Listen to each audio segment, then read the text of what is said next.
Alrighty, got a featured league match, I believe for Division F3, between Mike 1991 and, oh goodness me, ceneij? Ceneij? I have no idea how to pronounce that one. In any case, let's look at this first kingdom. We got some of the brand new cards here.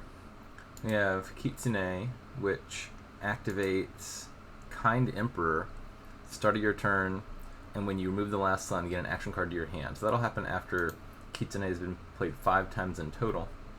And they have some pretty good actions here.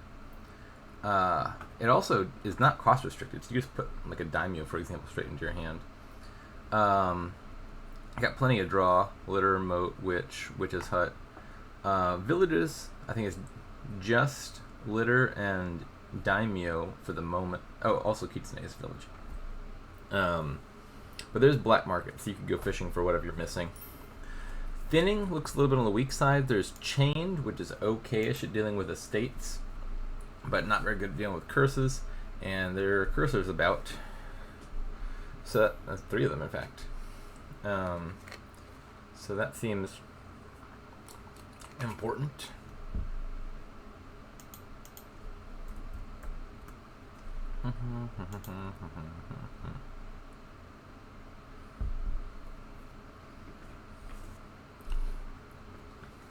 Oh yeah, I heard there were some server issues on the site recently. I haven't actually played in like 2 weeks. So I have not experienced those myself. But I periodically see the messages that are like, oh no, the site's down again. Hopefully that does not happen. Also have a league match coming up in like 2 days, so. Are they playing with extra Rising Sun on? I don't know. That sounds like a decent possibility, seeing as there are 4 Rising Sun cards in the kingdom. Anyways, what was I saying? Oh yeah, thinning is very limited, so probably you want to be searching the black market for a decent trasher, especially with curses around. How to open here? My first intuition is silver moat. Probably looking to take Kitsune as the attacker. On 5-2. On 5-2, Witch seems pretty reasonable. I think either Moat Kitsune or Moat Witch both seem pretty fine. But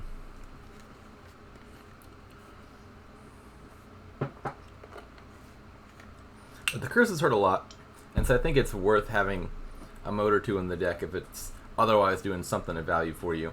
If it blocks a curse or 2, it's already paid for itself.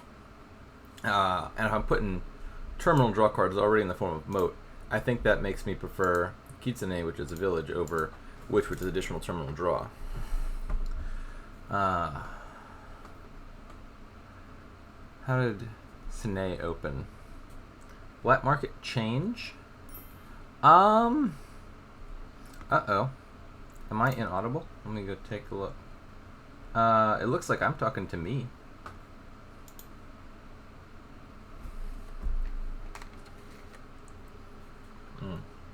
Yes, could be on your end. I would see an ear doctor. The trouble, the catch-22 here is they'll never know that they need to see an ear doctor because they can't hear me say that. They'll be deaf in perpetuity. Strawberries are disgusting. I would admit that in public. Berries in general are just among the grossest of fruits.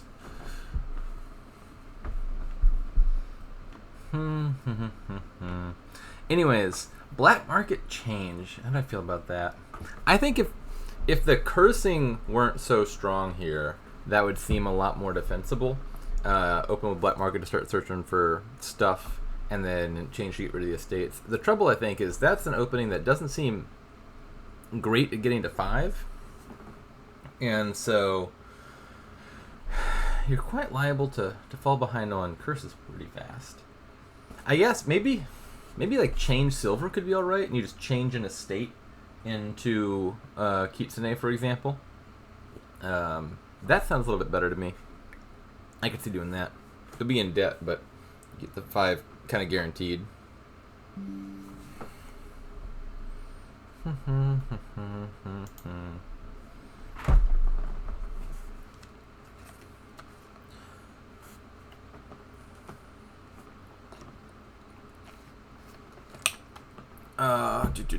Someone took a daimyo already. I think early daimyo seems all right. So they're going into debt, but they have the ability. Oh shoot! Never mind. I take that back. Early daimyo is not good. I still not that up on strategy of change. So this daimyo is actually terrible for them because change only works if you're not in debt. So I was gonna say, as long as you've got a way to gain a witch, going to debt is fine because you can pick up, like, you don't need to hit, like, the debt's stopping you from spiking 5, but I thought, you can just change into the card that you want. You don't need to buy it outright. But I forgot that the debt actually shuts off change ability. So yeah, that daimyo actually really backfired here. Because I think, again, getting to either witch or kitsune seems super important. Shortly thereafter, I think daimyo in the deck looks really good. It's a village, lets you play your cursors multiple times, change multiple things, etc. Someone asked, what about witch over kitsune? I was saying I think kitsune looks a little bit better to me, just because a bunch of the other stuff you're probably clicking on your non-5 turns, like change, moat, black market, they're all terminal. And so putting a necropolis in your deck pairs better with those cards than basically another moat in the form of witch. I thought on the 5-2 as an open, which makes a lot of sense. You don't have that many terminals yet in the opening, and then the cycling matters a lot more. So I think for Mike, the turn 1 witch seems totally sensible, but I think any time after this, like for example, Ceneij's first time hitting 5, I think you hit. First time you hit 5, you take Kitsune.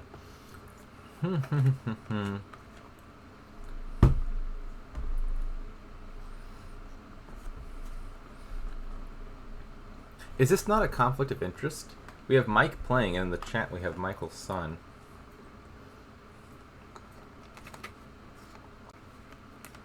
Ceneij just left a daimyo out forever. Oh no, did they daimyo a search? Did I miss that?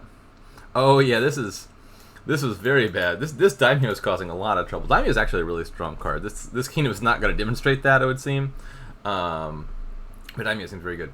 So the way durations work is if you have an action card that plays a duration card an additional time, so like any throne room variant, for example, that throne room stays out as long as the duration would stay out for tracking purposes. Like, you need to know you played 2 searches, not just 1 search. And so the rules are, if you play throne room on search, that throne room is staying out until the search leaves play, which is whenever a pile empties. So the daimyo is stuck doing nothing for quite a while now.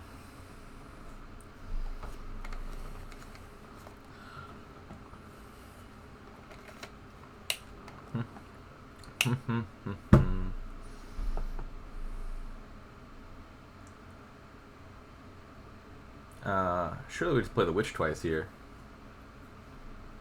A little bit of a sad terminal collision, but gotta make the most of it.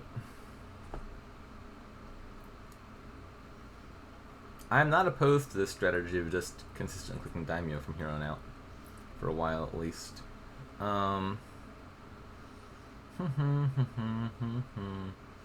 Definitely pay off debt here, because you want to be able to trash this curse. This is a new rule. Historically, going as far back as the ancient Roman empires, it used to be the case that when you were in debt, you could only pay it off in your buy phase. So, for example, if you look at the card Capital, it has a specific extra clause in there on the bottom text that says you can pay off debt at this non-standard time, just to make that card work. But that rule just got changed with the release of Rising Sun, and now the rule is just any time on your turn, you can pay off debt. So Capital, for example, whenever Empires gets reprinted, we'll get a nice simpler wording. This kingdom actually has the two main reasons that rule matters. One is change. Change would be a really unpleasant card if not for the new debt rule. Like if you throne room your change, for example, well, the first change can trash something, but then you take debt, and you can't pay off the debt until the buy phase, and so now the rest of your changes for the rest of the turn are just +3 coins. I remember playtesting the original version of Change. It was just infuriating. It's like I put 4 remodels on my deck. I thrown all of them. I get 1 remodel play, and then 7 cards that just make me money. Even once they've paid off all your debt, because you can't actually technically pay off, or you couldn't have paid off the debt until the buy phase. You generate a bunch of money and do nothing. And so Change is a lot nicer with the new debt rules, because you can actually use it for its main effect more than once in a turn. But the other reason, historically, why this was always frustrating was Black Market. Is a card that lets you buy stuff in the action phase. But if you're in debt in your action phase, the rules were you got to pay off your debt in the buy phase. And so any amount of debt, just having 1 debt, would just shut off Black Market for the entire turn. And that was always a real annoyance. So it's now been solved. Some unintended beneficiaries of that rule, by the way, are cards like Souk or Poorhouse that generate a huge amount of money and then subtract money again. Like Poorhouse is +4 coins, -1 coin per treasure in your hand. Because you can pay off debt at any time, you can take the +4 coins from Poorhouse, put it towards paying off your debt, and then take the negative coins after you're down to 0 money. And so Poorhouse, for example, can just be a straight +4 coins as long as you're in 4 or more debt. Anyways, I've lost track of this game. So they've found a hideout in the Black Market, which seems great here. Village is good, and they got some crystals to deal with.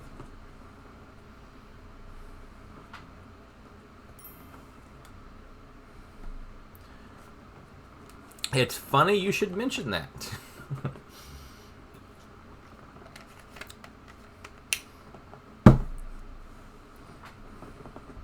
It's a change with the new expansion. I see what you did there.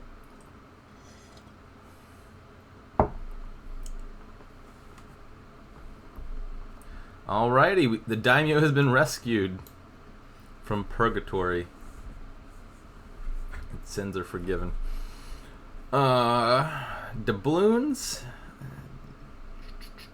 seems okay here.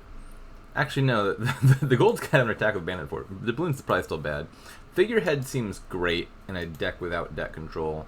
Puzzle box seems pretty good too. I'd say ceneij, whose name I still have no idea whether I'm pronouncing even remotely accurately, got the better of the loot draws.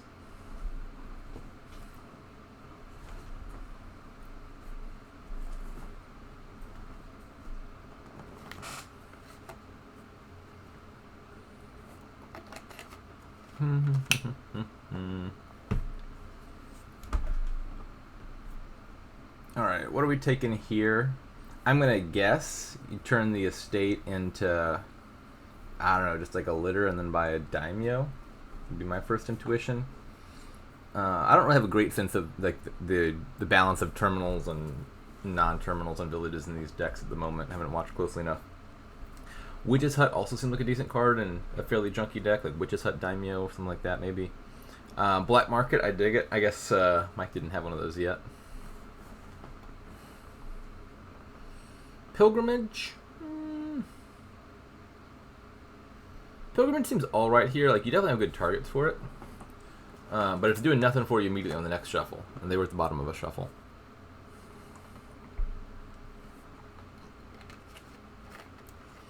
So now Hideout can trash these estates for free without the drawback because there's no curses left, which is kind of nifty. I wouldn't have pitched the estate there. I mean, this would probably work out okay, but the estate would have made for a good target for the change.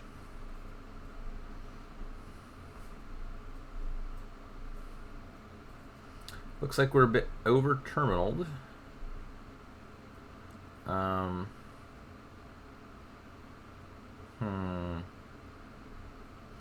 Yeah, 4 options here.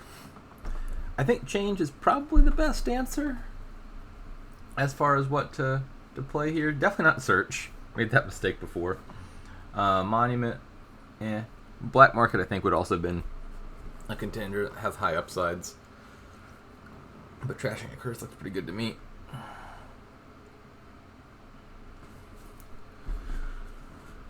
I like litter plus oh, I would have taken daimyo there.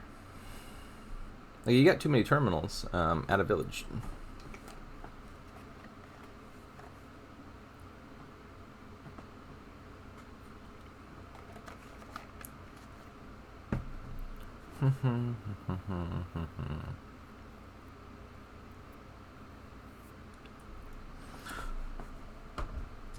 Oh, I forgot that Kind Emperor existed. Okay, that's gonna get these decks running. How do you feel about the art on litter? I don't feel good about it. I feel quite bad, in fact. I guess if nothing else, it does hit the theme pretty accurately because the litter art is trash. But definitely, this is the same person who did Rusty Village, isn't it? It looks like the same art style. They struggle drawing people, and their art is full of people. They should have given whoever this person is like a land. Like, they could have probably done River Shrine just fine, I imagine. The one that has no human beings in it that would need to be depicted. They could have done an empty litter, just like sitting on the ground, waiting for people to pick it up.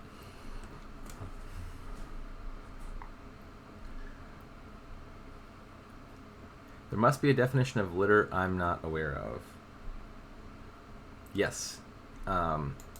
In fact, these are all siblings. They come from the same litter, is the real meaning of this card.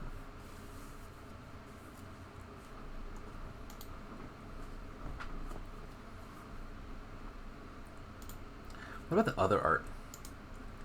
Kitsune looks alright. I don't know my fox anatomy very well to say whether that's a accurate depiction of a fox, let alone a mythological fox. I like the background more than the actual animal. I'm gonna give that one like a 5.5 out of 10. Litter is like a solid 2. We got Daimyo. His head is a little bit oddly shaped, but otherwise I dig it. I like his clothing. 7 out of 10. Change.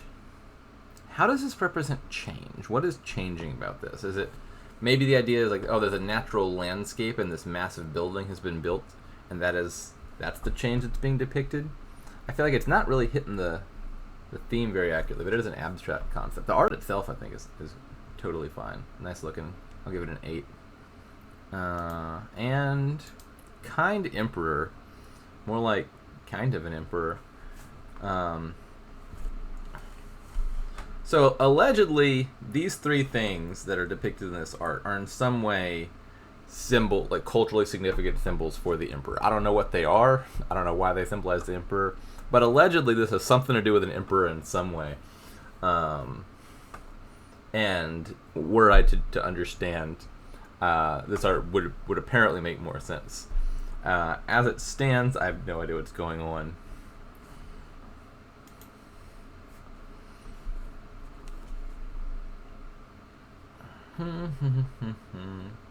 Pile's getting low-ish. With Kind Emperor activated, these last 2 piles could run pretty fast, so I'd be looking to score here as Mikey. We have 5 debt to pay off and 11 money, which is kind of an awkward number.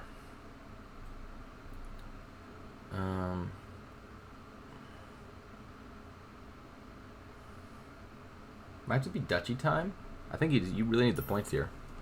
Is this league? Yes, this is League Division F3.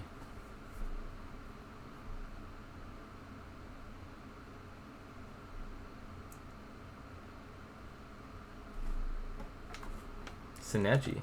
I think you got the letters backwards. Or maybe they had the letters backwards. Maybe they made a typo the first time they wrote their username, and it was meant to be Ceneij all along.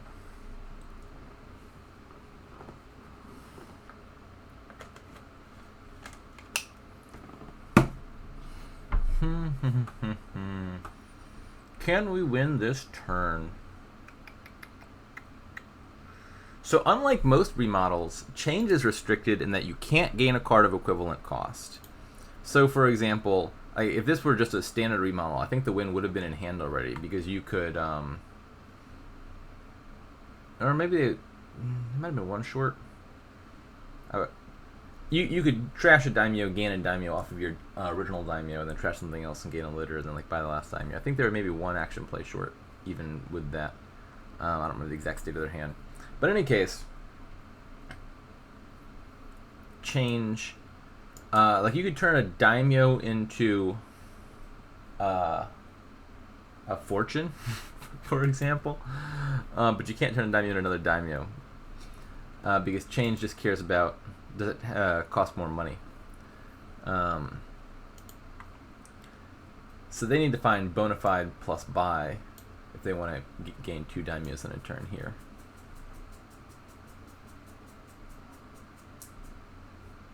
Oh, that's true. They do have a lot of debt.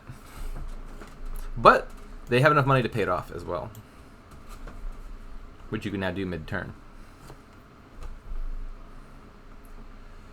I'm going to say double province here.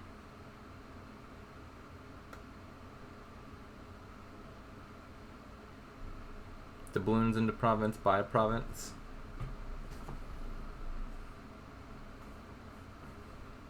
If I were Mic'd, I would expect to win next turn, probably, somehow.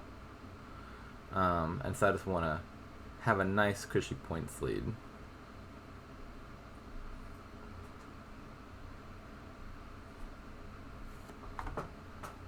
Kaplane predicts a curse trash. Let's see, how much money do we have? We have 3, 9, 12 money.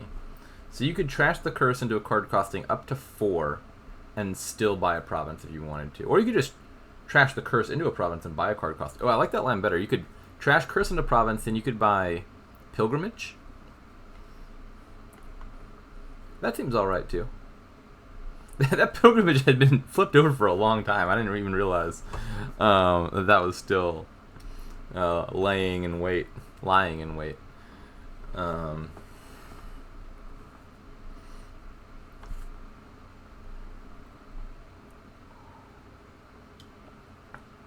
Kaplane is an F-League player at heart.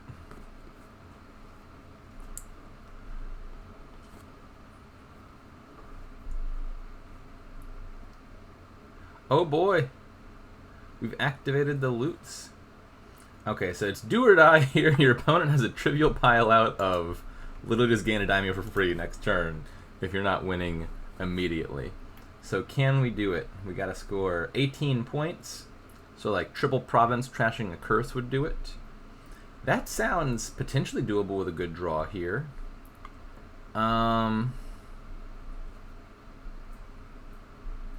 ceneij has a change, I presume. I just need to find that.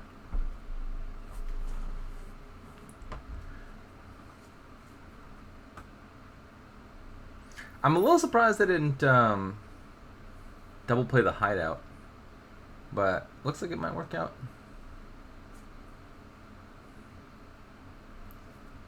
Change is indeed an awkward card.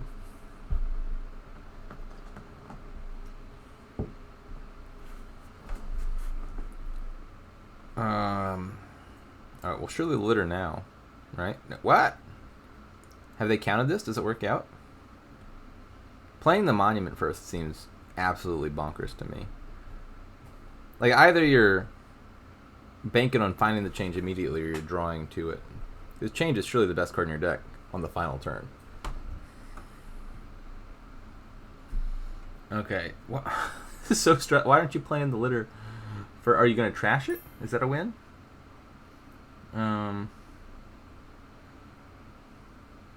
Maybe they've counted this out and determined they don't need to play the litter. Nope, we're playing. This order is stressing me out. This might still be a win. This looks like enough money to me, just at a glance. I think this will be a win. But like, just basic principle of the order of playing your cards. Do the things that give you information before the things that require information. It's like, which card should I change? I don't know. Depends on what's in my hand. What's the best target? How much do I need to score? Which cards can I afford to trash? You don't know that until you've drawn your deck and see what's in your hand. Litter gives you information because it draws you cards. Draw your cards first, and then do the payload stuff. Don't do like a little bit of payload. All right, now let me go back to drawing. In any case, it does look like ceneij won, and it does look like that double province last turn would have made the difference. Like I said, I think if Might gets another turn, they win easy peasy. And so just the immediate points buffer of 2 provinces over a province plus a bunch of stuff that isn't going to matter looked more important to me.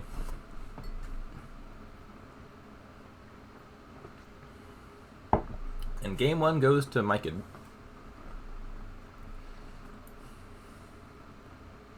No, to ceneij.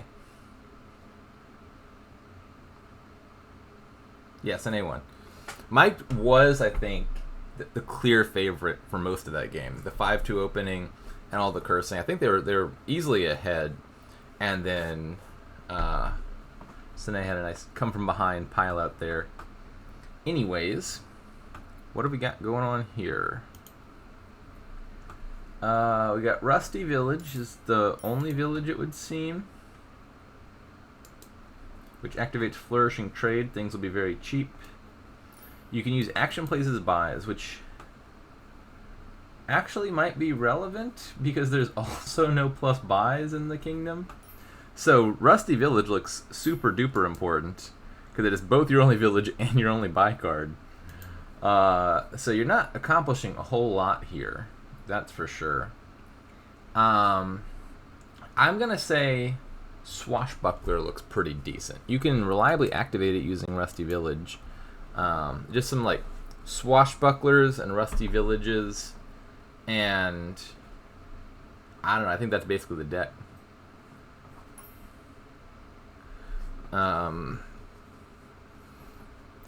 You probably had a Rice Broker at some point to kill the coppers. You got Shepherd to deal with the estates. Both of those seem like worthwhile cards. I expect there to be times where you can situationally gain a cavalry. You probably do need to gain a gold at some point just so Kintsugi can do its thing. I'm not sure if that's necessary, but I could see it having value. Rice Broker plus cavalry. Is that a thing? So, like, I guess your idea is just like pay for to buy a cavalry and then trash it again with Rice Broker. That seems potentially pretty good. Like I'd want a Rice Broker anyway to trash the coppers at some point, and then if I'm buying a cavalry to save a turn, I can kill it again. Yeah, this seems like a decent synergy to me. Alternatively, you could do like play a cavalry for horses, Rice Broker the horses for draw. That seems like it might be a little bit more work than it's worth, but potentially. So you can build a deck that's like 2 Rice Brokers, cavalry, Rusty Village. And then you're drawing 11 cards off of that, but it takes 4 cards. No, it takes 5 cards. You got to draw both horses. So you're netting 6 cards of draw. And it takes. So you spend 18, and for something that's 6 cards of draw. To get that equivalent effect from like Rusty Village and Swashbuckler, you need to buy 3 combos of like 1 Rusty Village plus 1 Swashbuckler is net 2 cards of draw. So it does seem like cost efficient to do the Rice Broker cavalry thing for draw. It also seems a little bit less reliable because you have to line it all up in the right order, which might be less good. I don't know. I'm coming around to this Rice Broker maybe being more than marginal. Do you open Rusty Village? Is that crazy? Help, I can't get out of the kingdom view. Escape. I've been playing on TGG too much. I think on that site you just click somewhere else and it'll exit. Opening Rusty Village.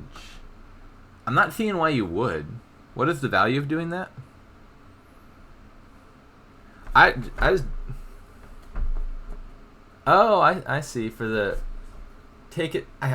opening it still seems too early. I'm a big fan of opening Shepherd. Tends to make good things happen. So Shepherd silver for me. But yeah, I like the idea of early Rusty Villages with the idea of even if you don't need the terminal space, you can get cheap peddlers off of them once Flourishing Trade activates.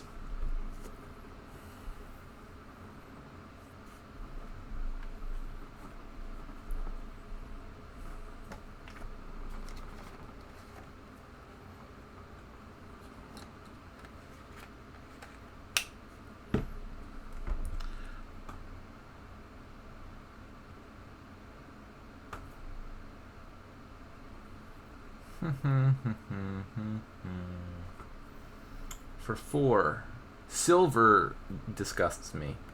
You should feel ashamed of yourself for buying that silver, Mike. Look at all these nice $4 action cards in the kingdom, and you wanted a silver of all things? Rusty Village looks great. The peddler thing is one aspect. Also, the villages in this kingdom are in short supply. Like, just having an excess of rusty villages on top of the flourishing trade plus buy thing also just means you can freely buy cavalries whenever you want to, and you'll have the terminal place to deal with it. Synergize with Swashbuckler. Just very good kingdom for the village. Do they have a shepherd yet? I don't think they do, right?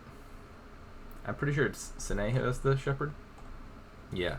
So shepherd would also been good on 4 there. Oh, look, the silver let us hit 9.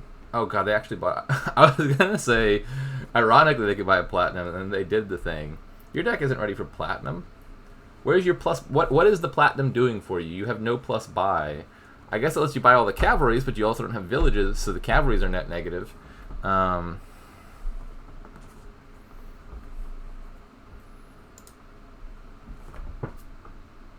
Is shepherd a she? I actually can't tell. Maybe an accidentally correct typo.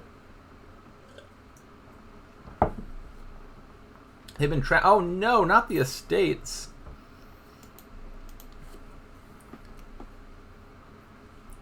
I guess the one thing platinum lets us get is more platinums, but it's not really fixing the problems of the deck.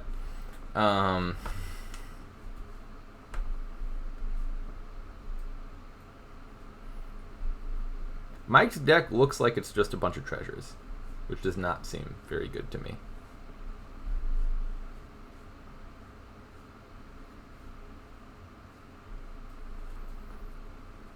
Are you off? Are you using the village for plus buy, or are you using the village to play your cavalries? Because Rusty Village can only do one of those two things per turn. Yeah, I'm not a fan of trashing estates when Shepherd is around. The points are non-negligible, but it's also just a decent draw card. I think you've got to have like Donate or maybe Cathedral to make me want to trash estates on a Shepherd Kingdom. Which is, of course, not how one would normally do, because normally trashing estates is like a very high priority. But I like Shepherd.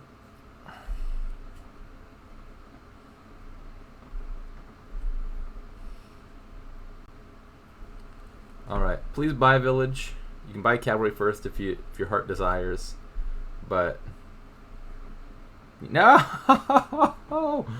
Not the Platinum. Just because you have all that money doesn't mean you have to spend it.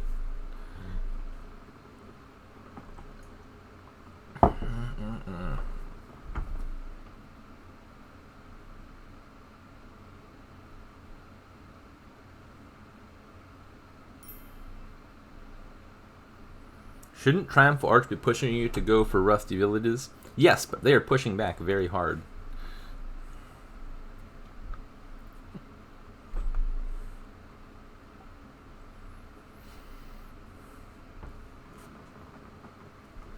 Yeah, I mean, Flourishing Trade is not plus buy if nobody ever activates it.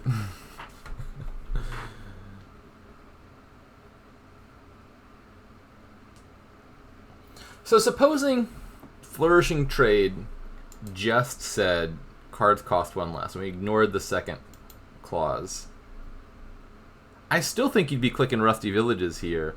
Like, I don't want to be buying Platinum 1 by 1.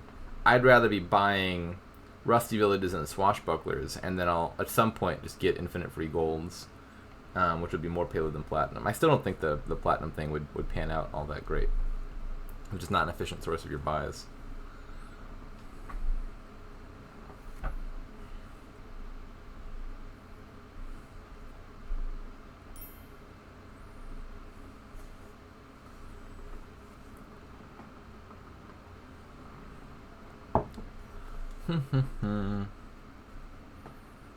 Goodbye, Cavalry.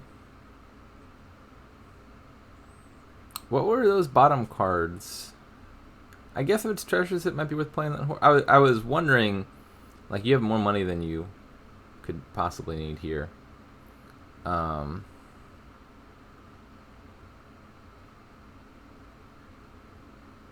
You might not want to spin that horse.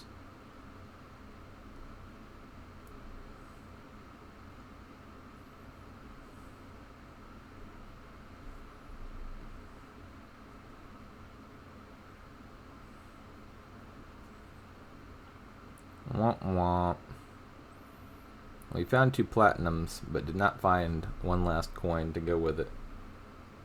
Don't do it, Mike. I know what you're thinking. Don't do it. You have enough.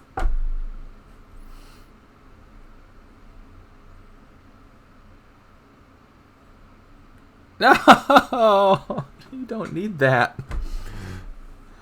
At this point, I guess, in for a penny, in for a pound. The debt control ship has sailed. We're buying colony from here on out.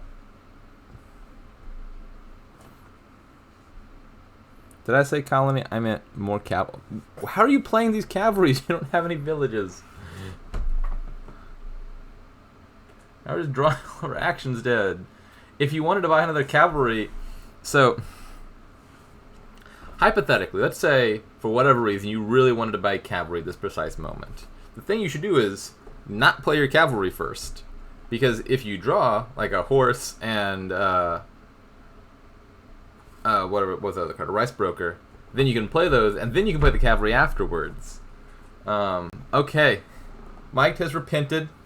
They've seen the error of their ways. We now have a rusty village. Any minute now, this engine's going to be humming.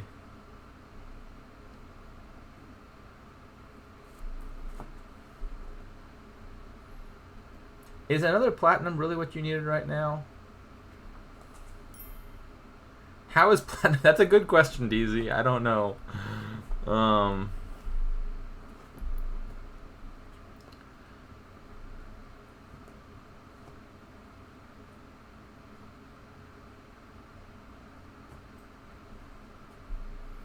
I have seen platinum pile, I think, a few times. Not terribly common. You gotta play more keep games.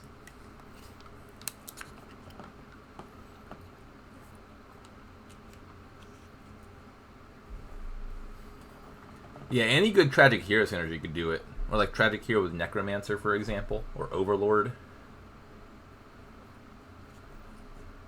Isn't there there's some new card in Rising Sun, I think, that synergizes really well with Tragic Hero. Oh, Riverboat. I had a Riverboat Tragic Hero Kingdom the other day. That was pretty strong.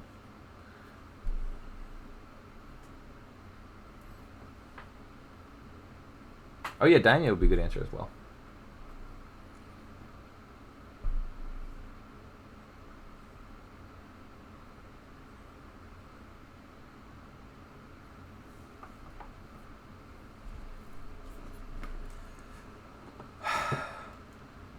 You have too many actions in your hand and too much money. That should suggest that there's a card you need more than platinum right now.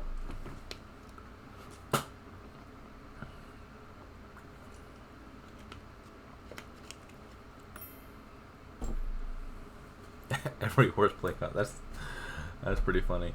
I have no real conception of where these players are at Triumphal Arch point wise.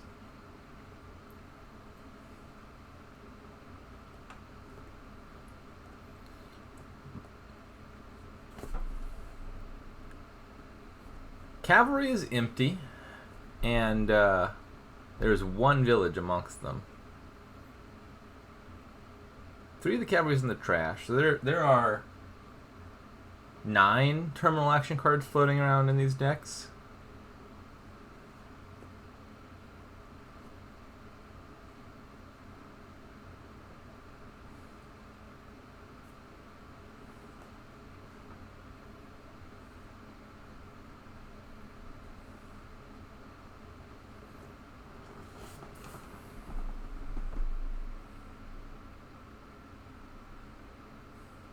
I don't think the trade is going to flourish before this game ends.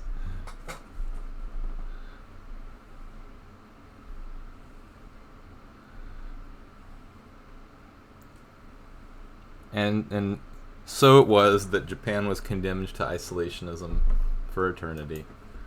And they never escaped the... What's the name of the era where they shut off trade with the outside? I feel like there was a term for it.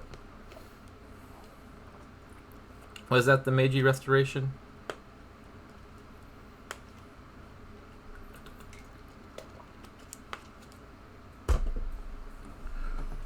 Alrighty, we got a new kingdom and more Rising Sun cards. Oh, you've got Divine Wind in the kingdom, so let's not get too attached. 5 Kitsune plays, and this kingdom goes away forever and ever. We have Kitsune as a village. We got Emissary for draw, which activates Mountain Folk, not one of the stronger allies, so not terribly important here. We got Ronin, also draw. So we got plenty of draw, 1 village. Asceticism. Pay a bunch of money, trash some stuff. So we got Asceticism, Raise, Hermit, Cemetery, lots of thinning. Some amount of draw, some amount of villages. Okay.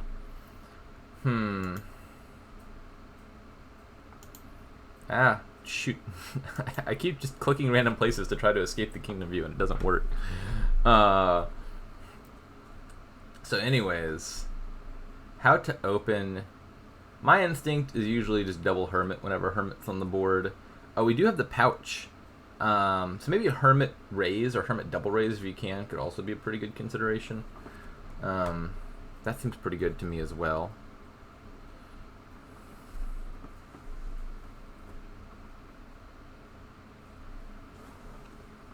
Hermit is stranded after Divine Wind. That is true.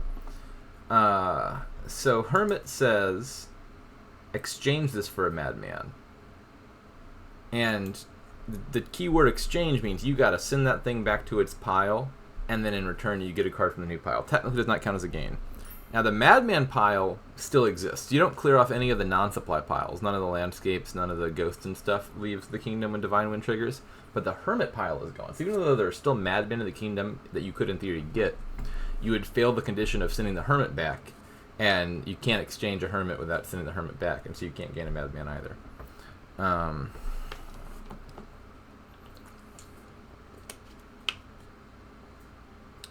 I think it's 1-1. Anyways, I expect this kingdom is going to disappear in fairly short order because Kitsune is the only village at the moment at least. So you're going to click that and then it's going to activate. So what cards do you want to get ASAP before the kingdom's gone?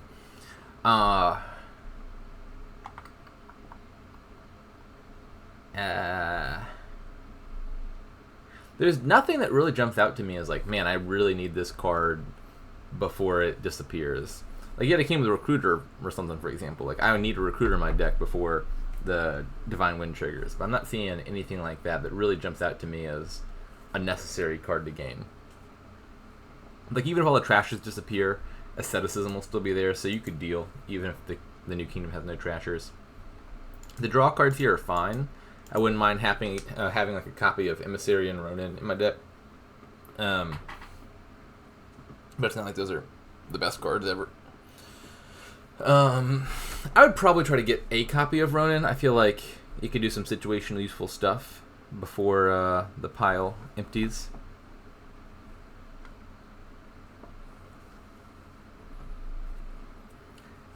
No plus buy yet. There is plus buy. There's pouch.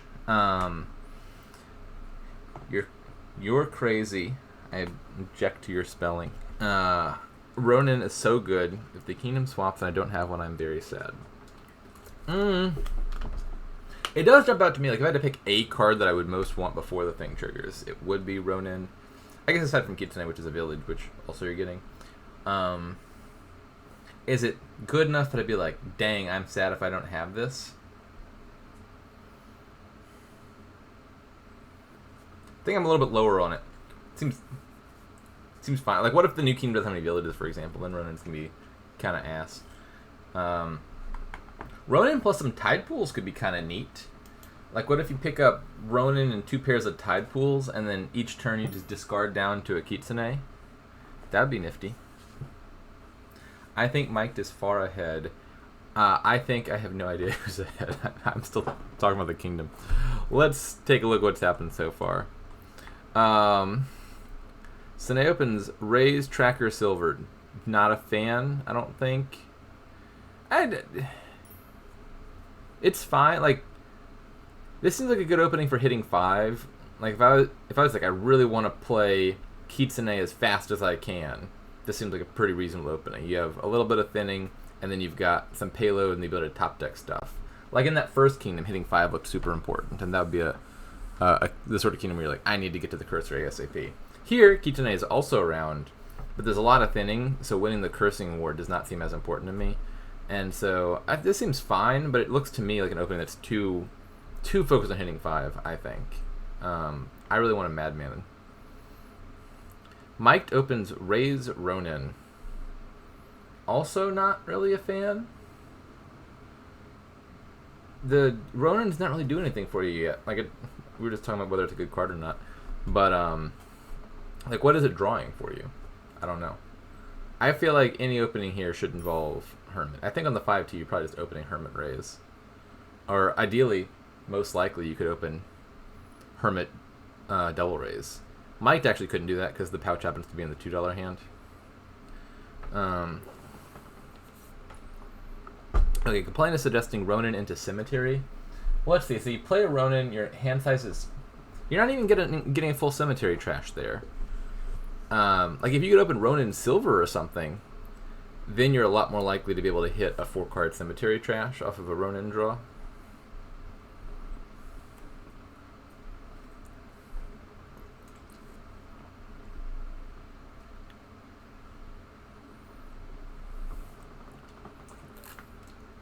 So they did get 3 estate trash, which is the next best thing. They bought a silver, Kitsune. Okay. Now we're all caught up.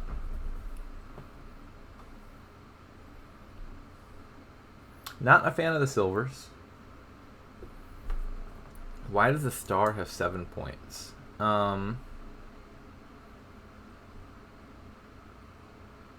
I don't know. I'm not particularly a fan. It is a star, DZ.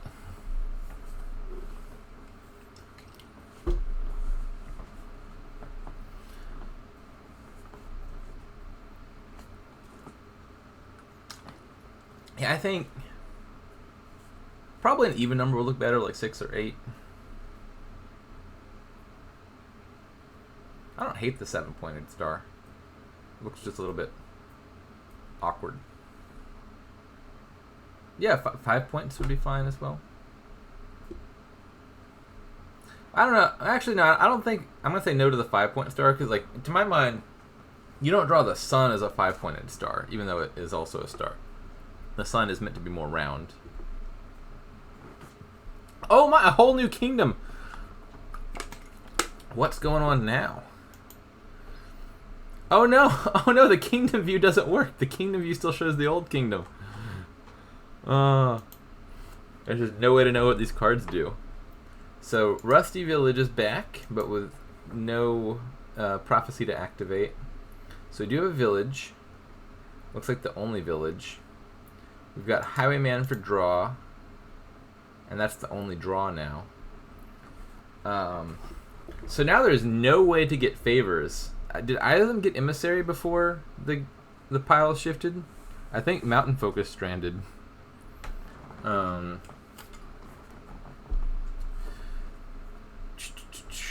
of trashing. There's Butcher and Enlarge for thinning. Got plus buy.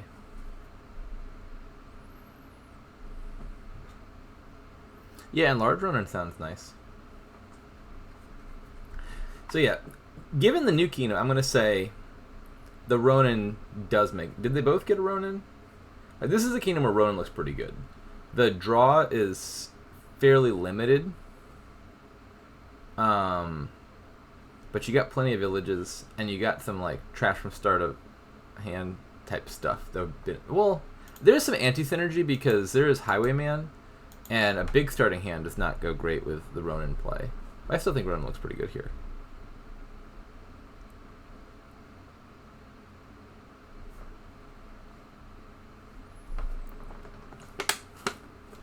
Indeed it does, Mike.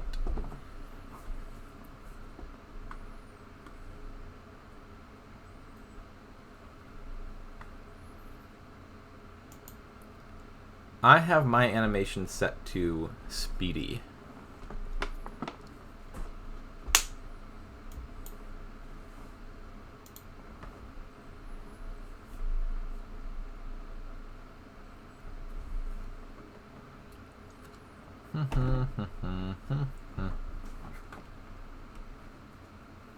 Nine. I'm gonna assume a village and a highwayman. Sprightly. Is that a real word? Swift, sprightly. Are these not all synonyms? Like if you listed sprightly, swift, and speedy and asked me to rank them by speediness, I'd probably say I'm not totally sure what sprightly means. And then between swift and speedy, I don't know which of those is faster. Swift. Speedy. I might say swift is the faster of those two things. It's at least very close.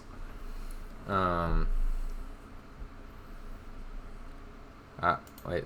Okay, I have it on sprightly now. Let's see what this is like.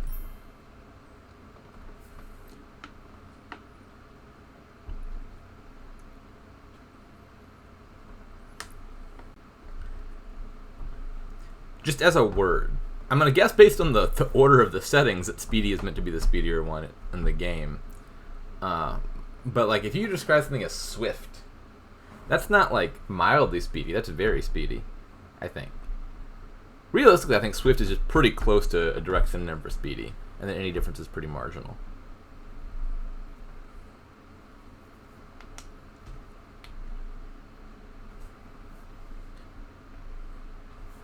That sounds like torture.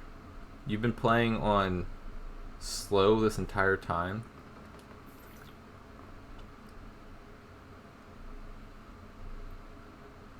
Now I'm going to try slow really fast. Ironic.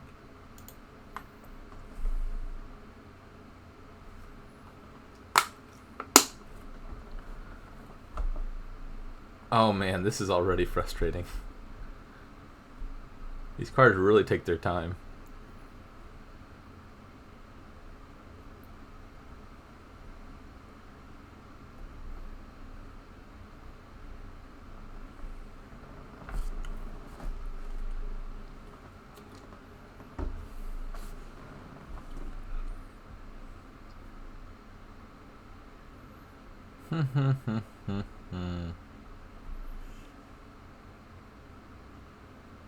The worst on slow are gain onto deck cards. Gain onto deck cards. Like a top deck effect? Interesting. Would Tracker have that problem? No, for some reason cards that gain directly onto deck are extra slow, but cards that top deck things are not.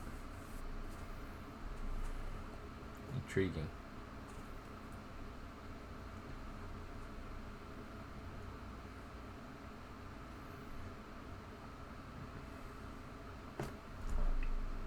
How does the set system work again?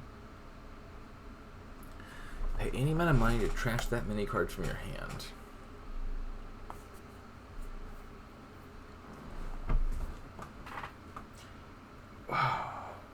What's the one? I forget how C-Trade ended up working. C-Trade is like 4 coins, and then you draw a number of cards equivalent to the number of actions in your hand, and then you can trash that many cards. That one would be a bit better here than Asceticism, I think. Because you don't have to draw the junk first.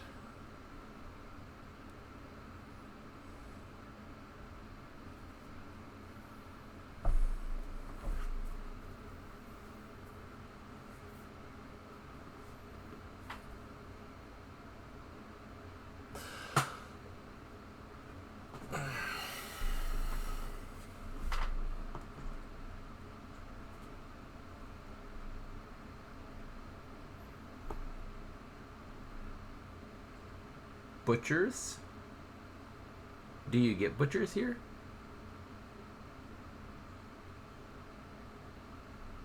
I'm gonna say Enlarge might be better than Butcher.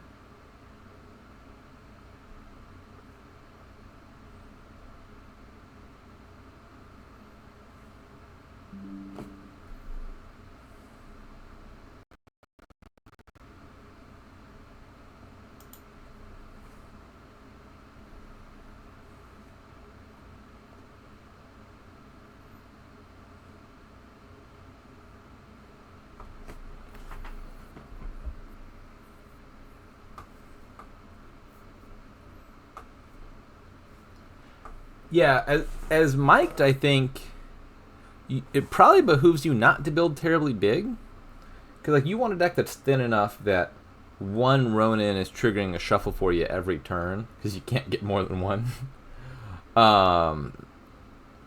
And I think just like the Ronin plus a Courtier or two and an Enlarge or two could probably mill provinces pretty fast. And you can add a Butcher as well to like mill provinces. Butcher's good at that. Whereas the fatter the deck gets, like building big means one Ronin is probably not cutting it for draw anymore. And if you're not triggering a shuffle every turn, you don't have access to the Ronin at the start of the turn the next turn.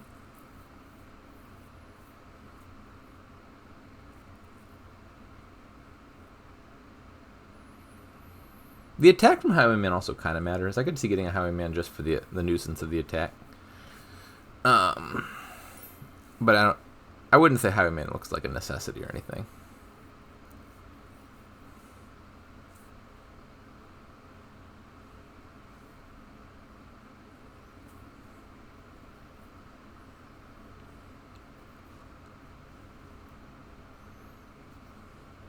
There are a lot of excellent Courtier targets in this kingdom. Highwayman is 3-type. Ghost is 3-type. Kitsune is 3-type. Is that all the 3-type cards? Wait. The Kingdom View updated. When did that happen?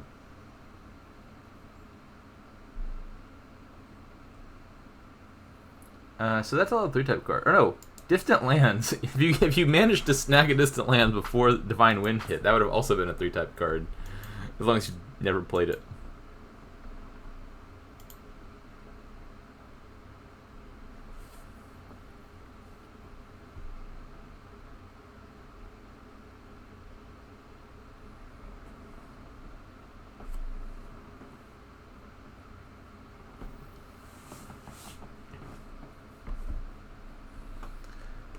There are some folks who regularly show up to spectate the match without listening in. Like, I think Donald X actually is one who comes to mind. I think is more likely to be spectating than listening, and we'll just join in the chat. Cave as well is another good one. Cave Sapien. You'll find him in the chat, but not in the voice chat.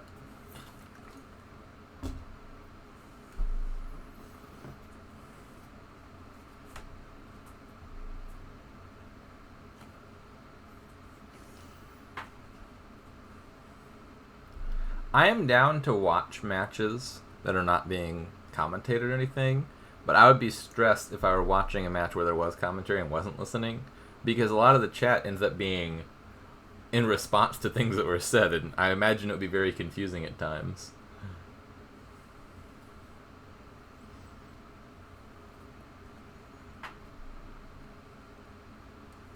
I think Mike is overgaining gold. I would agree with that. Like I said, I think that deck benefits from being thin enough to trigger a shuffle every single turn, so your one Ronin can draw. I would want some golds, but I would mostly want to be butchering and or enlarging the golds and trying to close out the game quickly. In the meantime, what about this art? Rusty Village is notoriously hideous. This is Litter Dude again, isn't it? I'm pretty sure this is Litter Dude. With the weird dead capybara on the ground. Do they have nutrias in Japan? Maybe they have giant sloths?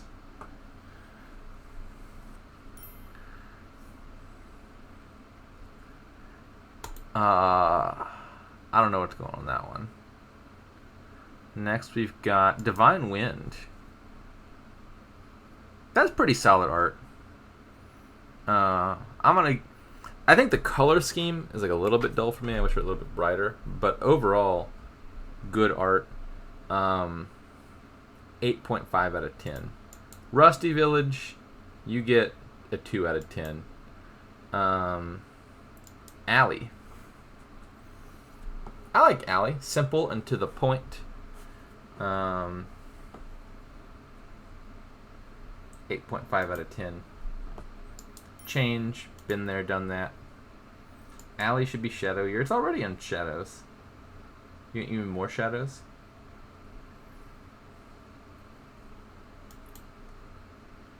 Asceticism. I like that one. 9.5 out of 10.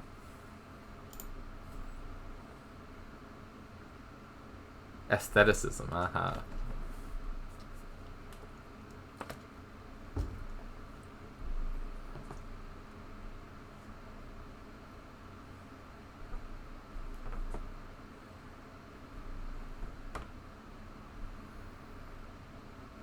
Divine Wind looks a bit chalky. I don't know what that means. I know what chalk is. I don't know what chalkiness means with respect to a picture.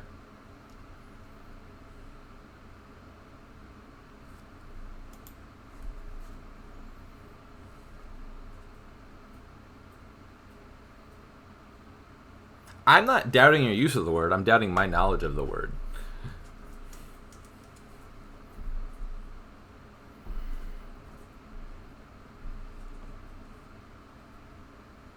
Alright, okay, we're enlarging golds. I like where this is going. Things are looking up. 24 cards is a lot of cards in this deck, though.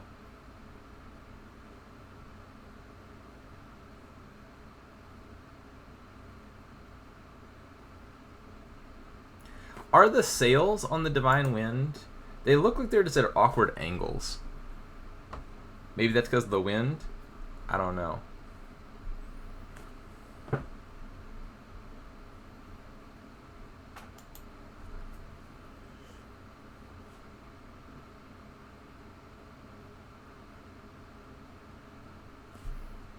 Did I do all the art from the pre-Divine Wind Kingdom? Ronin. Ronin looks great. I really have no criticisms. Maybe the background's a little bit basic, but Ronin himself looks awesome. 9.5 out of 10. Do you have any other... I think that's all of the Rising Sun cards. I'm never going to remember to click the Kingdom button to escape Kingdom View. Yeah, Kitsune we saw in game 1. I think... I don't remember what I gave it. Like a 5 or a 6 or something. The fox looks okay-ish. I like the background better.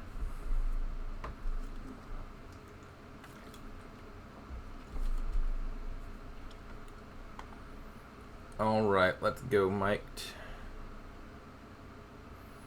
Is Kitsune gaining silver / Fiatum ever a combo? Well, you used the word ever, so I think the answer is just going to be yes. At some point in some kingdom, that will surely be a thing. Does that sound all that strong? Probably not.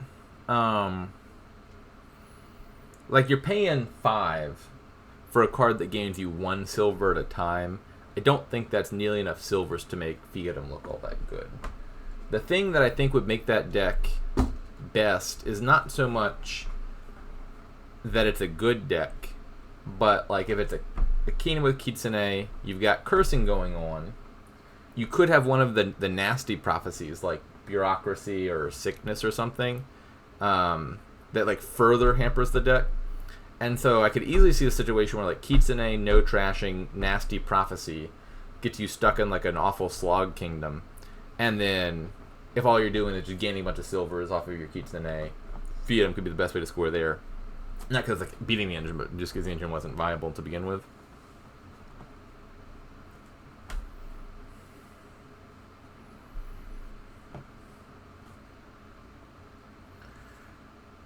Alrighty. So this will be 2 more provinces. One presumes. And that ought to seal the deal.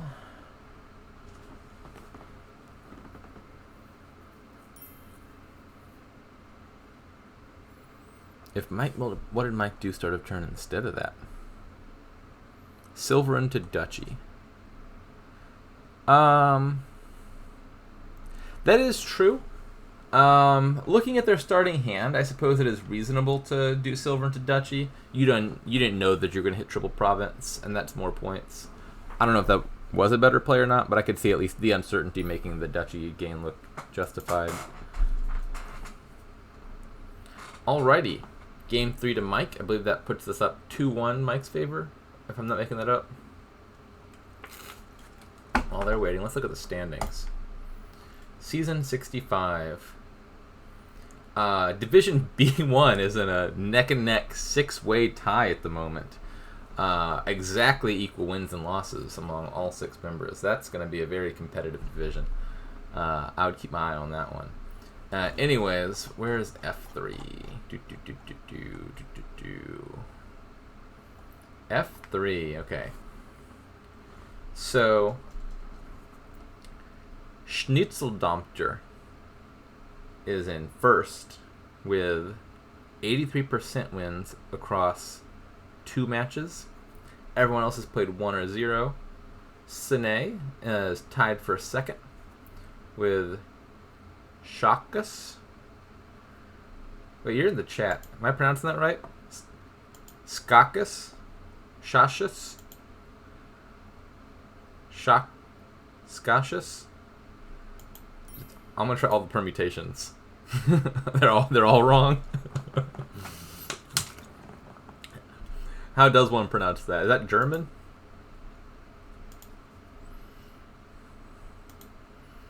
Alright, so yeah, my hopes of getting it right are probably 0 regardless. Anyways, Mike at 1-5 after 1 match. There's still a lot of room to come back, but it looks like Mike is gonna need some wins here, and it's currently getting them, at least at this point. If you want to avoid demotion. Is F one of the double promotion or single promotion divisions? I don't know. Shock, which I'm apparently pronouncing totally wrong, is the German word for chess.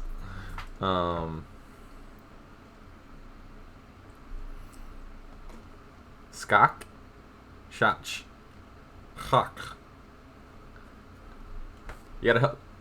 Shock. So, the thing I was saying was, my first guess was the closest. I take it. But it's like, the consonant's not quite the same, I'm guessing. Oh, maybe is it like an act, shack? I have no idea what I'm doing here.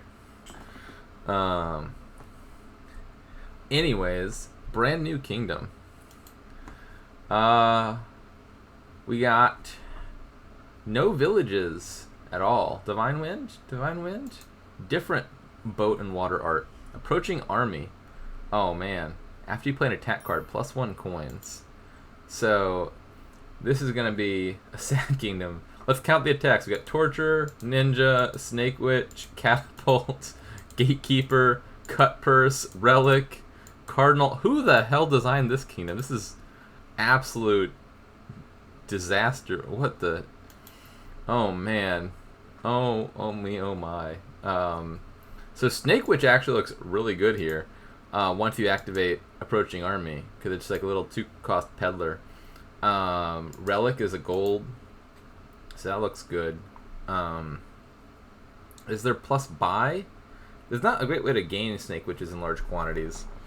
Yeah.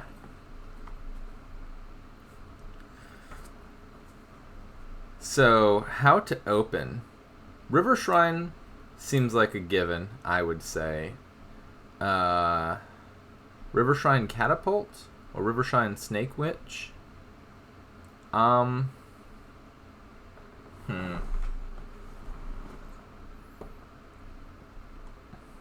Kaplane says Catapult Ninja.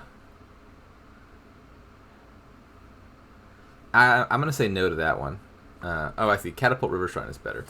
Yeah, I mean, Ninja is just like utterly broken card, ridiculously good. This kingdom actually seems like one of its worst kingdoms because it's a decent 2-cost card that you're going to want anyway in the form of Snake Witch, and so the discard attack isn't hurting you enough because like, oh, you hit 2, you can still buy a Snake Witch and then you're fine.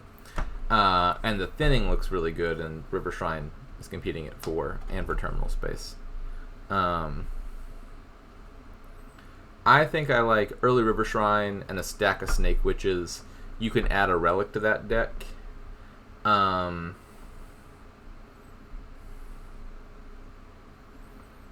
Yeah.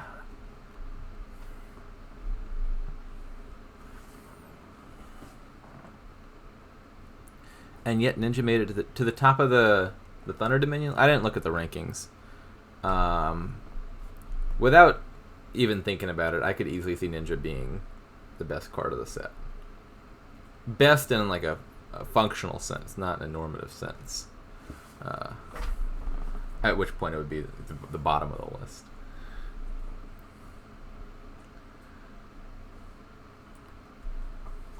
Alrighty. Ceneij is opening Ninja.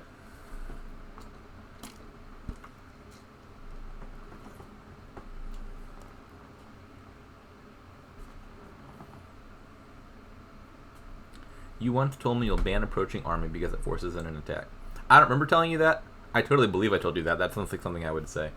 And yes, I agree with past me. Like, as a card or a card-shaped thing, approaching army seems innocuous enough. +1 coin on an attack is like, that's whatever. But adding an extra attack card to the kingdom, that is beyond the pale. Why would you want that in your kingdom setup? Yeah, I think approaching army seems bannable entirely for this setup reason. Yeah, most attacks are like, look at this kingdom. Look, does this kingdom spark joy? No, it does not.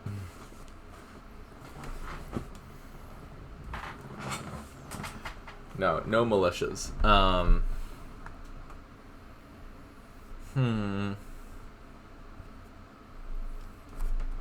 Gatekeeper is a perfectly fine attack. I'm fine with Gatekeeper.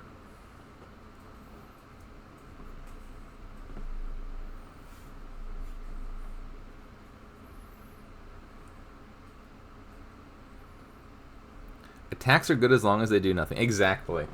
Like, the optimum power level for an attack card is like, it's pretty weak, so that when you can find a chance to use it, you're happy. Like Pirate Ship. I enjoyed Pirate Ship.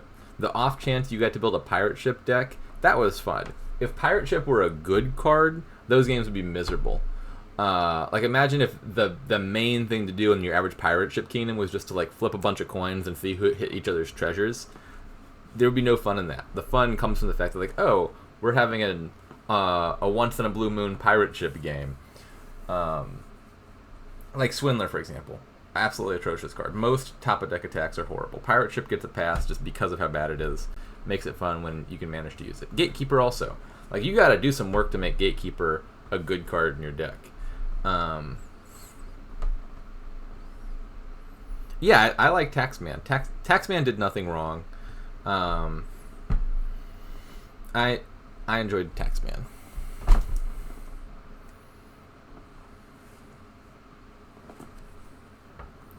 What are some other good attacks?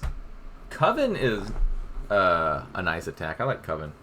I rarely get Coven, but I enjoy it when the opponent gets Coven, and then you take the challenge of, I'm gonna win before the curses drop. That's a nice design. Games where Coven is good aren't that fun. Games where Coven is like okay-ish for good games, where you can plausibly skip it. Of the attacks in this kingdom, let's see. Catapult, horrible, horrible card. Torturer, horrible card. Ninja, miserable. Cardinal, absolutely awful. Hate every one of those. Gatekeeper, lovely. Gatekeeper's totally fine. Relic's alright. I have nothing against Relic. Cut Purse, Snake Witch, also totally fine.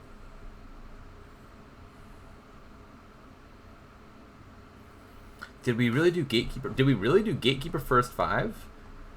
Oh my lord. Mike. Gatekeeper? Oh no.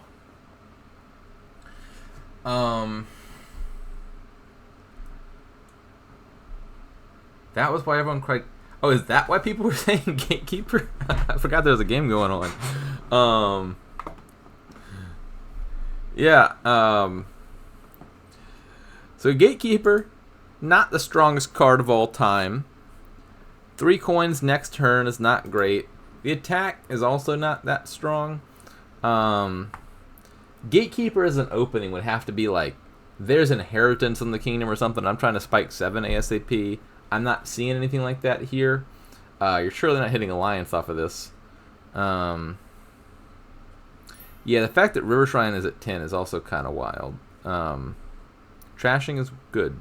Trash your cards. Gatekeeper is straight up a bottom 5 Dominion card. Ooh. That might be true at this point. I wouldn't have put it in the bottom 5 like whenever was before the 2Es came out, but a lot of the worst cards have already disappeared from the game. What's worse now?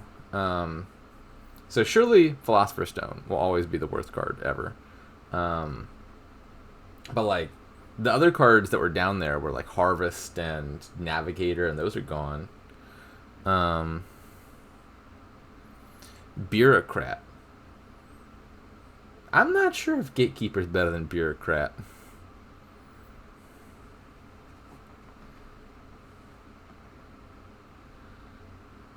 Yeah, like sometimes you're just like, I want silver, and like there's no other payload gainer. Or sometimes you're like, dang, I'm really behind. I need my opponent to dud 10 times in a row. So I'm going to play 20 Bureaucrats a turn. Bureaucrat has... I mean, Gatekeeper has its moments too. Like, Gatekeeper, I think, the main cases where you actually get Gatekeeper, aside from apparently this kingdom, are gain-to-hand effects, like Artisan or Sculptor. Gatekeeper's really nasty to those, because it rips the card straight out of your hand. Artisan in particular, I think, is like one of Gatekeeper's best synergies, because you can gain Gatekeeper on a situation like this turn would be a good turn to get a Gatekeeper down. Artisan can put it in your hand, play it immediately, and it shuts down the opposing Artisans.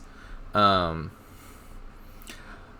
then other than that, there's certain other types of effects that Gatekeeper shuts down really well. Like I just had a loot plus or like a search plus Gatekeeper game recently, like yesterday, where both players have like 4 searches in play, and you really want to play a Gatekeeper on your turn and then trigger the first pile emptying on your turn so that the Gatekeeper exiles all of their loots. It also does a decent job at countering wishes. Not the wish gains, but the gains from playing the wishes. So like Secret Cave is one of Gatekeeper's better cases. There's like certain types of effects that Gatekeeper just like really shuts down. And if those are around, you can Gatekeeper down on the right turn. It can be decent. I remember J-Nails endlessly hating on Ninja during playtesting. That is true. I tried so hard to get that card gone. It didn't work. And like I remember Warlord coming down the pipeline and Frigate, and those cards were nasty, but I looked at those and I was like, there's no way those cards are dying, because they're unique attacks, and I know how valuable Donald X views unique attacks as. So I didn't even try to stop Warlord or Frigate from coming to be. But Ninja is like the 50th discard attack in the game. Did not need to exist. And the militia every turn forever dynamic is a little bit sad. But I expended what little political capital I had, and it was not enough.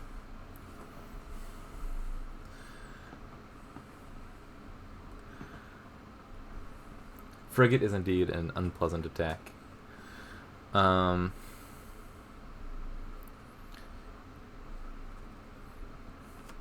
don't even know which comma you're talking about. That could be any of like a dozen commas.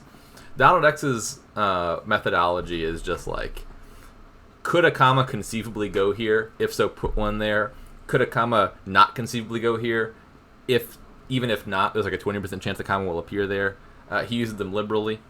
I recognize that commas are a scarce resource that should be used sparingly and conserved when not necessary.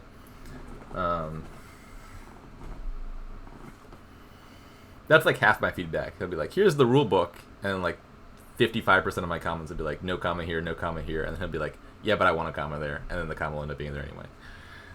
Is usually how that goes down.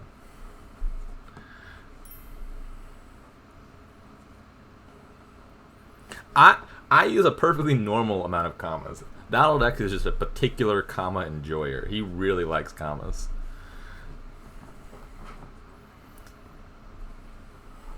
What is happening on Torturer's chin?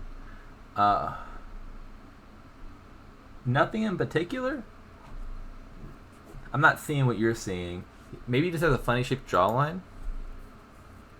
No, it doesn't look like a beard to me.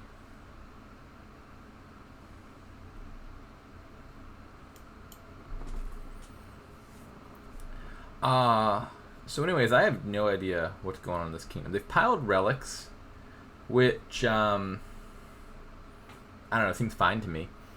Relic is non-terminal, so you can buy as many of it as you want, which is not true of the other 5s here. And the attack surely does hurt. So I guess if you end up hitting 5 a bunch, Relic is a pretty reasonable buy. Relic would be a lot better with approaching army.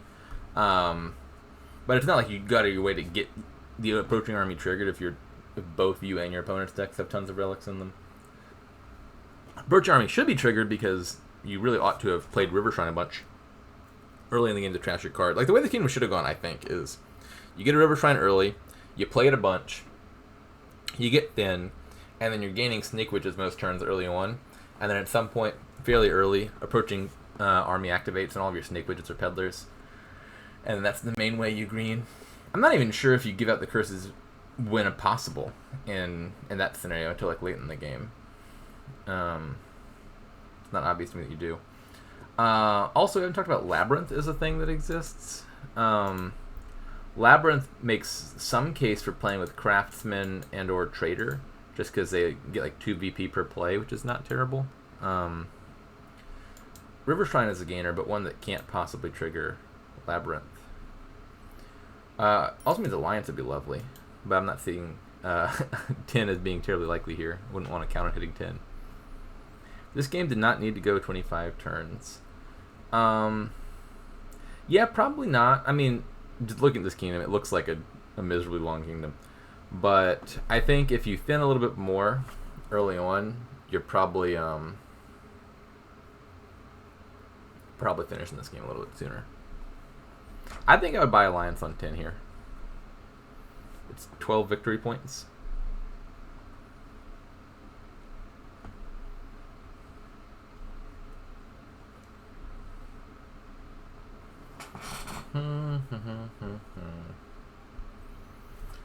I think if you removed River Shrine from this kingdom, Ninja would look great.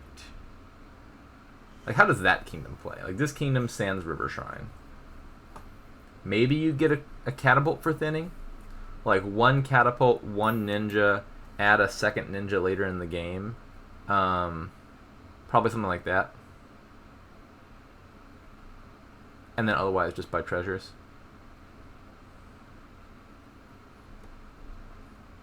Like, if not for River Shrine, I don't think Snake Witch would look all too good.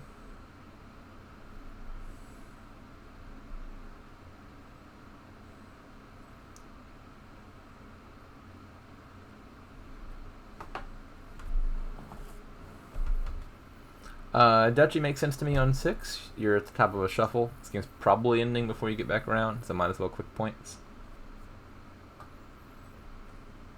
2 River Shrines have been gained, but apparently neither has been played because approaching army is still at 5.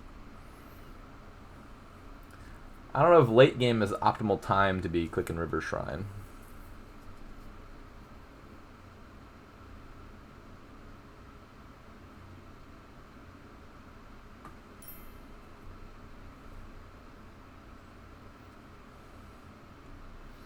Who played Ninja? Let's go investigate. Playing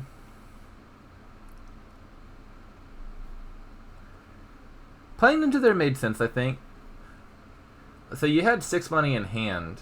Trashing with River Shrine isn't really helping you at all. Not at that stage of the game. You're probably trashing 8 copper and buying a duchy otherwise. Ninja gets you an attack in and gets you a chance at hitting 8.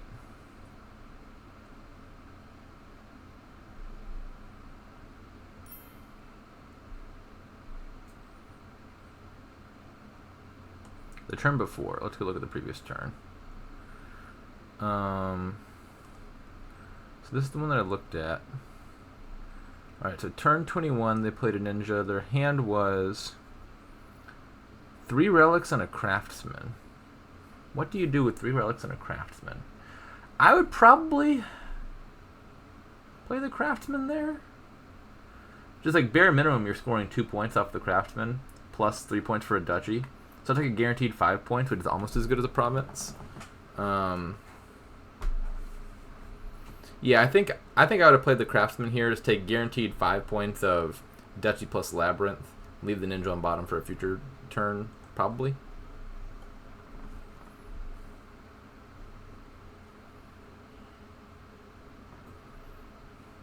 You could buy an estate even and make it an even 6 points. Alrighty, so ceneij just needs to get a province and 7 estates for 13 points, which will bring them to 46, and they will win by 1.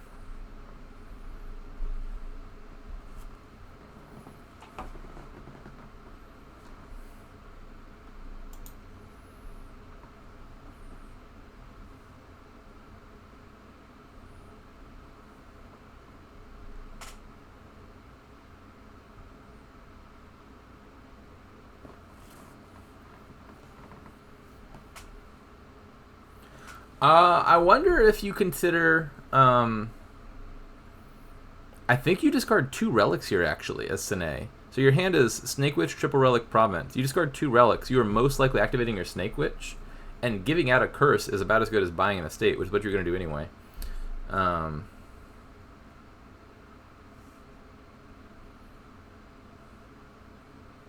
Realistically, there's just no chance of coming back here, I don't think. Your opponent's not going to miss 2 all too often. And if you buy an estate, they buy an estate. You're not making any ground on catching up.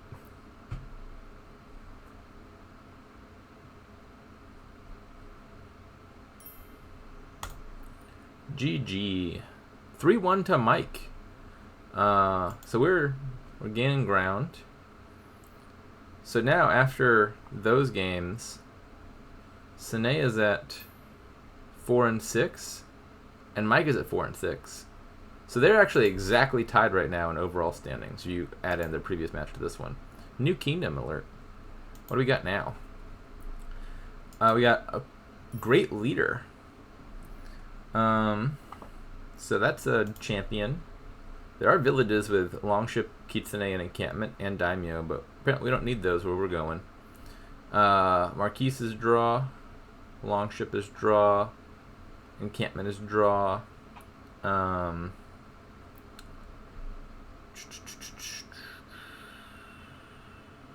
Plus buy. Marquis. There's also Transmogrify Rats as gains. Ooh. We got plenty of trashing. Temple. Transmog plus Rats. Asceticism is trashing. So yeah, looks like you can build here. How does one open? I'm going to say Transmogrify plus Vassal, probably, is the first thing that comes to my mind.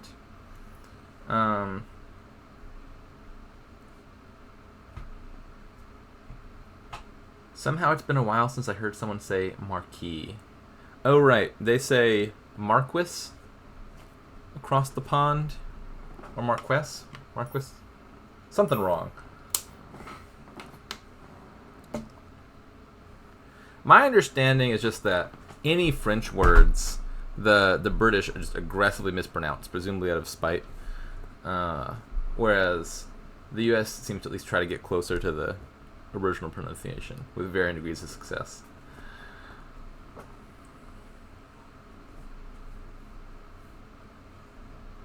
Marquee is how the average American would pronounce that word.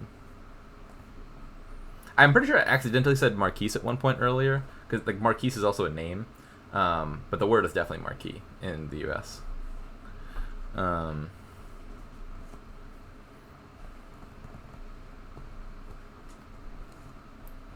Markiwi. That's how they say it in New Zealand. Oh, we got rats! How exciting. They both open silver rats. I would definitely open transmogrify before rats, because you can already transmogrify the shelters just fine. You don't need to turn those into rats first. And I would pick up rats on my second 4. Like, having more transmogrifiers and fewer rats is not a problem. Having too many rats can definitely be a problem. You don't want to overdo it on rats before you're ready. So I like transmog into rats. I think Temple would also be a reasonable opening. Temple gets a lot better with shelters because you could trash like 3 cards in a turn pretty easily. So like a Temple open would have also been viable. But I think if we're going for rats, I think it's T-Mog first, rats on the second shuffle is how I would do it.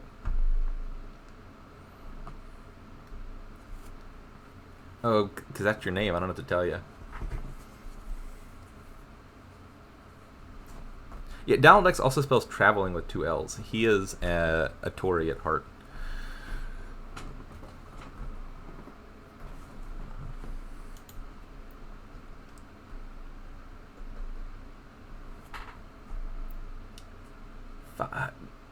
Oh, okay. I was about to get very upset by that goal, but there is encampment, so early gold actually is not terrible here.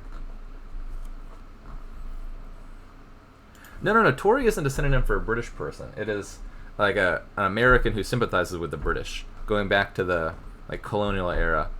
My understanding is that Tory also has like some other meaning in like British politics that is unrelated to that, or maybe loosely related. I don't know. But I'm thinking of like British sympathizers among the colonists in like the 1700s. And I'm saying Donald X is exactly like that.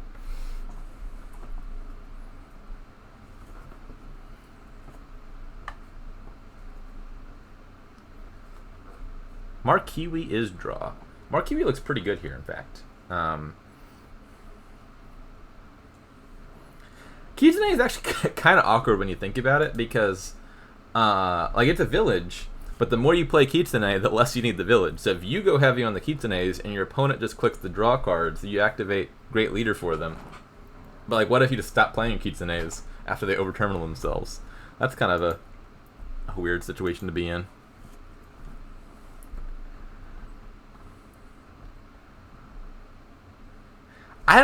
The other pronunciation is Kitsune. I would be willing to believe that like an American looking at that word would guess Kitsune, especially if you don't know the etymology, like what language it comes from. But I don't think the word is like common enough that the average person would really have a set pronunciation in the first place. And I think if they did know the word, they would pronounce it Kitsune. Really? I could be wrong about this. Google believes it to be pronounced Kitsune. I don't believe that. I mean, I believe you that Google says that. I don't believe that Google is accurately describing how...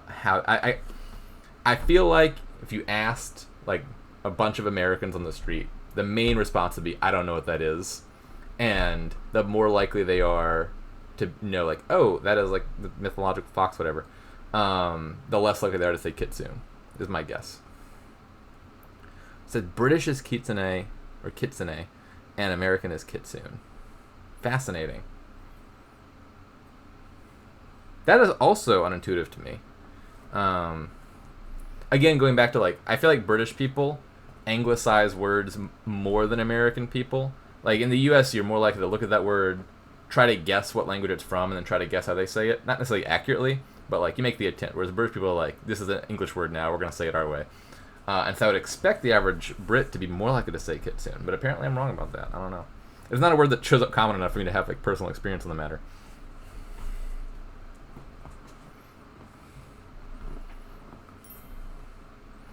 Isn't Japanese culture pretty popular in America? I would say yes to that. I don't know about the term Kitsune in particular, though, is not like a... Like, I'm sure the average person would know, like, Konnichiwa or something like that. I don't think Kitsune is a term in common parlance.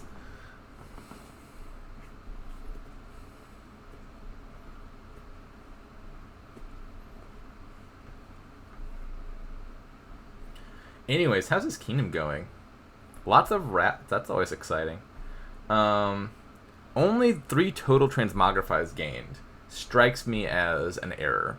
If you're going for the rats, you better have a bunch of transmogrifies. Like, imagine you're just playing 1 rats, awkward pluralization aside, a singular rats every turn. You need at least 2 transmogrifies, because to call 1 transmogrify every turn to unrats the rats you just ratsed, you need to have 1 transmogrify every other turn. You can only call it every second turn. It's 3-1 in Mike's favor. Caldi, yep. And they have tons of rats, and at least one of these players only has a single transmogrify, which is not enough. I would probably have like 3 to 4 transmogrifies, most likely.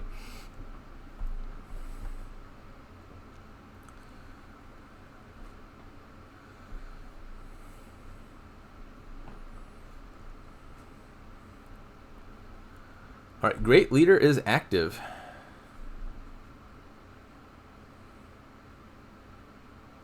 Oh, we can daimyo rats. But should we daimyo the rats? I'm going to say probably not.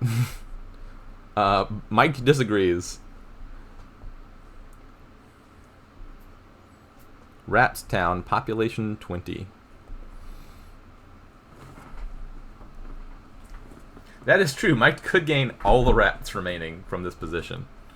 Just because we can doesn't mean we should, Mike. Discretion is the better part of valor. Just think, do you want your... Like, what are you going to be thinking tomorrow morning when you wake up next turn and you're like, why do I have 20 rats? What did I do last night?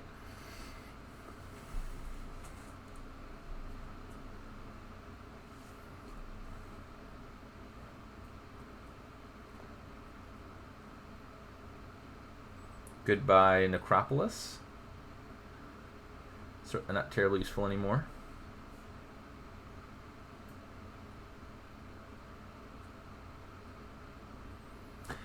Yeah, I mean, possibly that's a mistake. It's like, rats on its own does not make your deck any thinner. Every rat you play converts 1 junk card to a more expensive junk card.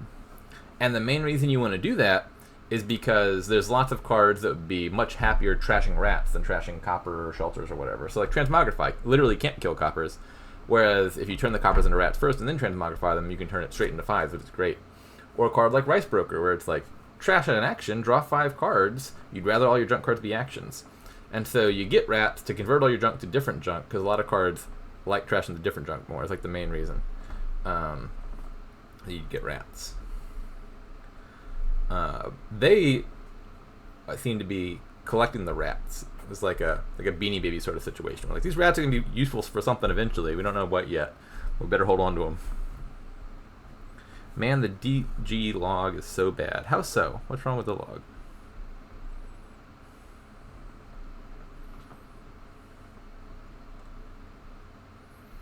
I think, on average, I prefer the Dominion. Oh yeah, actually, I don't know what I'm thinking. Unequivocally, I prefer the Dominion.games log because it actually exists. The big problem with the TGG log is it's truncated. You only get to see the last turn, which is infuriating. Not even the full last turn. You can't even see your hand for the previous turn. And that's just like a categorical strike against it. Aside from that, they seem pretty equivalent. The TGG log is more likely to truncate stuff. No, not just like the length of the log, but like it'll like cut off the full text of a line and just put like ... which is a little bit annoying. It does have the really nice indication that the prophecy triggered, which is something good and new. Like on TGG, you see like a big blue like Divine Wind activated, whereas it's not present, I don't think, anywhere in the Dominion.games log. Aside from that, you can also control F the Dominion.games log, which I think is probably a product of it being a browser game, but that's definitely a plus as well.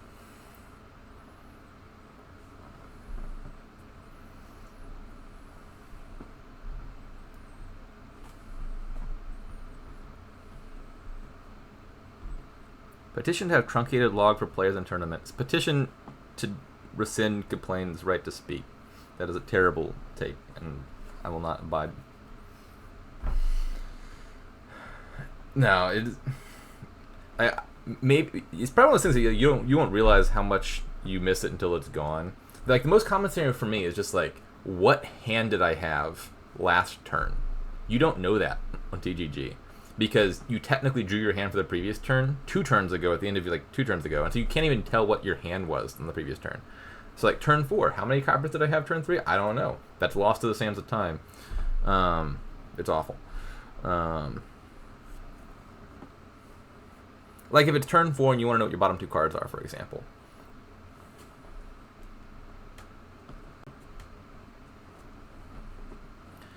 Yeah, I'm not a fan of the trunk. It causes you to think about the wrong stuff. Like the interesting stuff in tournaments is not like, did I track my deck correctly? You're spending more of your mental energy on kind of rote bookkeeping type stuff, which I don't think is the skill that we ought to be measuring in a tournament setting.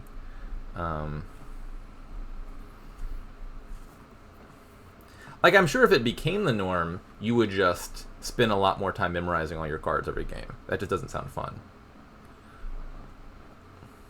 Also, games would be slower because you spend all your time memorizing all your cards every game.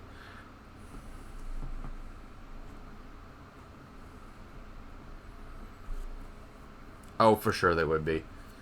Like Control F on a log is way faster than like, let me reconstruct the game in my head to manually figure out how many of these cards I've gained.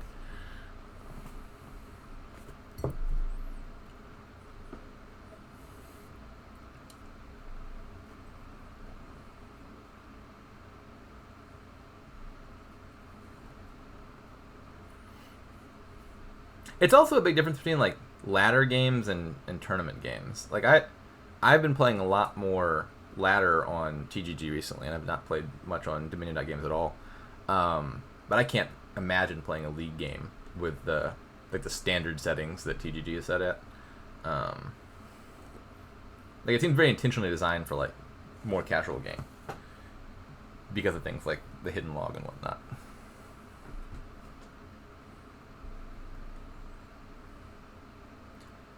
Keep actually, incidentally, I think, is one where TGG is better because it, maybe not Keep in particular.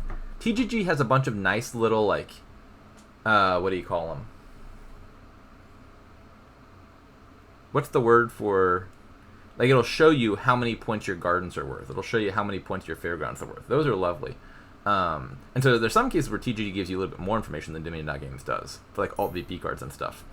I don't think Keep is actually one of those, but it made me think of that. And so for alt VP, I actually think that the display of TGG is an improvement.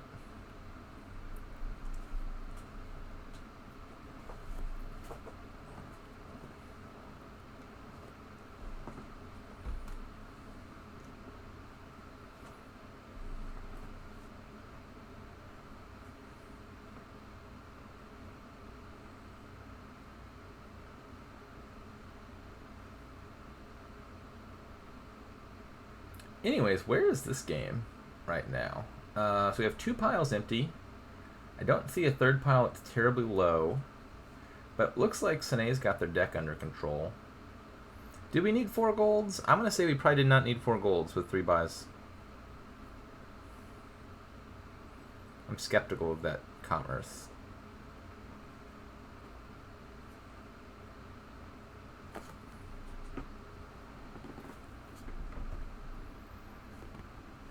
Well, Mike is ahead on rats, so that's something.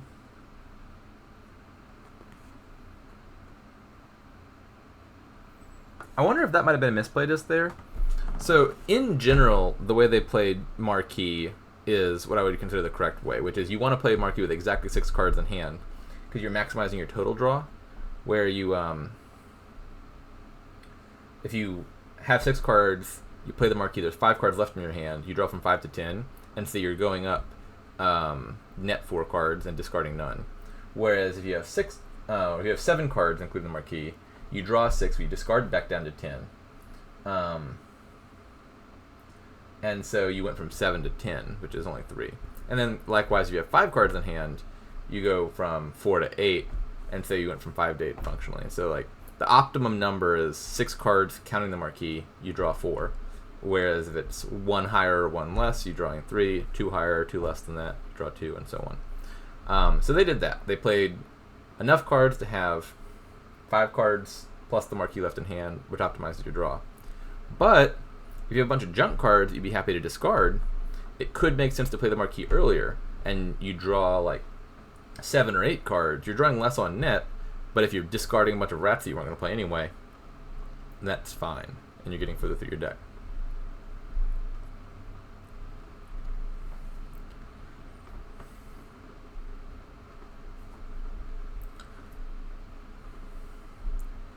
All right, 4 buys left.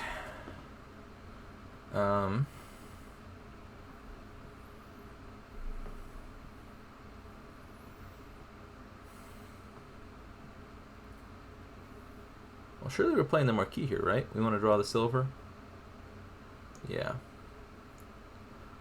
So there's no pile out or anything. How do you play this turn? Mike has 4 marquees. Ceneij has 2. So Ceneij currently has 3 buys. I'm wondering about the peddler pile and also about the marquee pile. So you have to take a points lead. Otherwise, Ceneij can potentially pile out the marquees by transmogrifying something into marquee and then buying the remaining 3, I think, which would not be all too hard to do. So like double province protects against that. I would think about, yeah, actually I think the play here, definitely not this. Why do you need 5? You do not need 5 golds. I think it would be like double province, triple peddler, I think is the winning play, because your opponent cannot gain 4 peddlers, I'm pretty sure, and also retake the points lead. They could transmogrify something into peddler, and they could buy 3 peddlers. Or probably more easily would be like transmogrify something into marquee, and then you have enough buys to buy 4 peddlers. So they could pile 4 peddlers, or they could take a points lead. They can't do both. And if you lower the peddlers, you have plenty of buys. And so you lower peddlers to 4. You've got 5 buys to work with, plus transmogrifies. You can easily retake the points lead and then eliminate peddlers in the next turn. So I think double province, triple peddler there was a winning play, provided you don't dud, which you're not going to with transmogrifies down.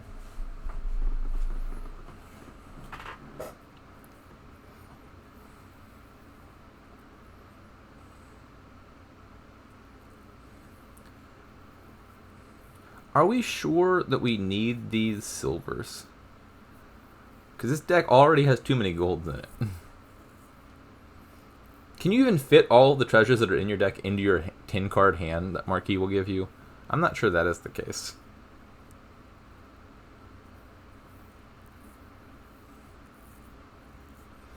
I also would not play the encampment before the Marquee, I don't think. Seems like a questionable order. You draw a bunch and then play Marquee, you have to discard back down. Whereas you play with Marquee, then you play an encampment, you can have 11 cards at the end of all that.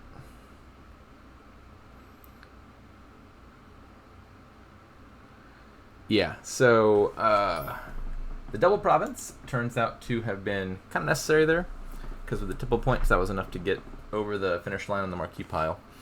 I think that was Mike's game to lose in that last turn. Bandit Fort comes back, and Battlefield. This is I don't like this kingdom. Bad kingdom. Ew. This is awful. So there's no village, so you can't build anything here. There's not a whole lot of anything to do, really. Battlefield tends to push early greening, and so it's just like very simplistic big money, I have to imagine. Bandit Fort disincentivizes silvers, which makes Silver Mine look not so hot. I presume you just want like skirmishers and or tea houses and or markets and rice broker. Sickness. Discard 3 or gain a curse. Yeah, I agree with just like a stack of the expensive peddlers. And I think you start with Rice Broker because if you thin early and your opponent does not, and then you trigger Sickness, the discard 3 and or gain a curse thing is going to hurt like a more rudimentary money deck a lot more than it's going to hurt a deck that's just a bunch of cantrips.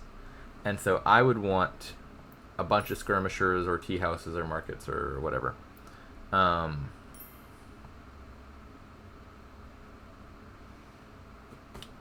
So that in mind, how do you open? Well, one option is just to have the 5/2, which is lovely. What do you buy on the 5/2? Probably just Rice Broker? Or 2/5 here, I guess, which might make a difference if you want an engineer. The trouble with Rice Brokers is not great at getting back around to 5. That's just opening like Spice Merchant nothing. But it is also the card. I think the answer is Rice Broker anyway. I think. I would also be open to like Tea House into Rice Broker maybe. Would seem alright. The idea being like Tea House, Rice Broker, you're getting started thinning one turn later, but now you have enough payload to hit 5 a little bit more consistently than before, and then you don't have to add like silvers and stuff, is my thought. I think either Tea House or just Rice Broker directly are the two things I would consider here. On 3/4, I'm going to say double silver. I just really want to hit 5. Silver is the only thing that does that here.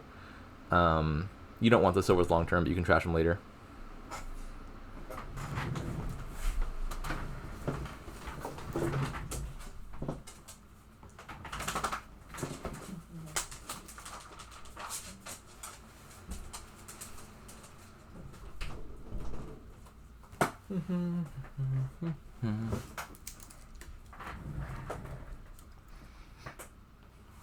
Oh, where was I? I appear to have missed something. A potion! How exciting! Ceneij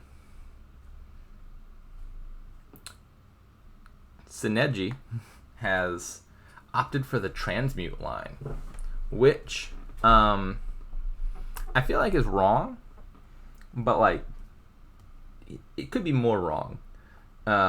In defensive transmute here, it's a great target for Rice Broker.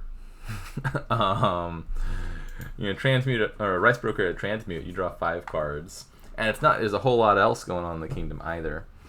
Well, you don't even need to gain the golds.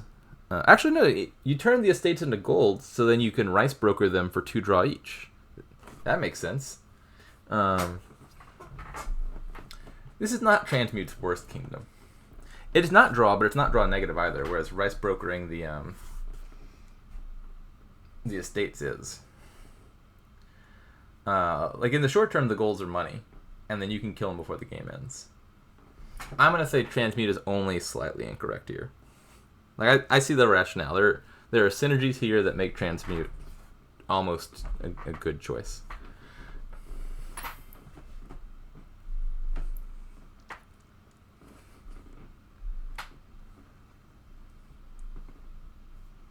Of course I would defend Transmute. Transmute is possibly not in the bottom 5 cards in the game.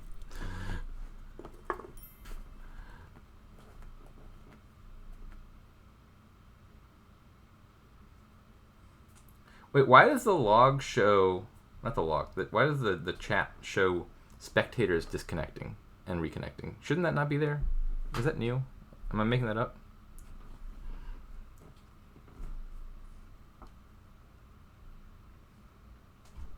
I'm getting mixed messages. Is it new, or have you been memeing on that forever? I guess those aren't directly contradictory. Maybe DZ has been memeing on a thing that didn't exist, and then now it has started to exist.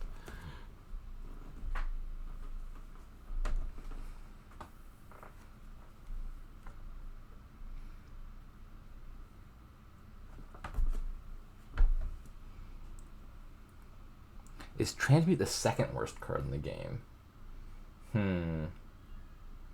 It's like nothing can come close to Philosopher's Stone for worst card in the game. That is just uncontested top spot right there.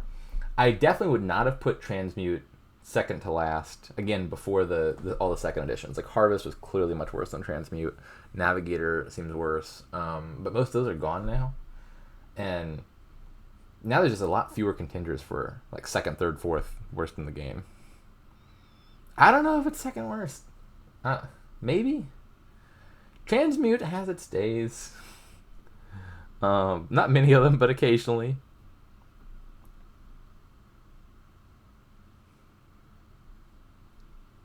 Recruiter is considered bad? No, they are being sarcastic. Recruiter is considered one of the best cards in the game. Like top 5 in the game, I would say. Maybe higher. Yeah. Recruiter is totally busted.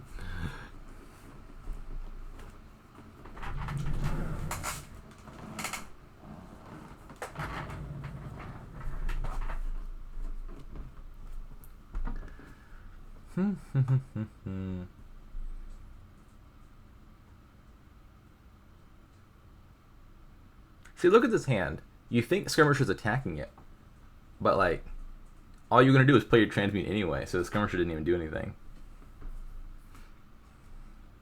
I think you keep the potion and transmute it. You never want to buy more than one transmute. Like the potion has already served its purpose. You'll get additional transmutes naturally off of playing the first transmute. And so I think the card I most want to kill here is the potion. I think turning the estate into gold also makes sense, just because like it's money, can help you buy things. I like transmuting the potion.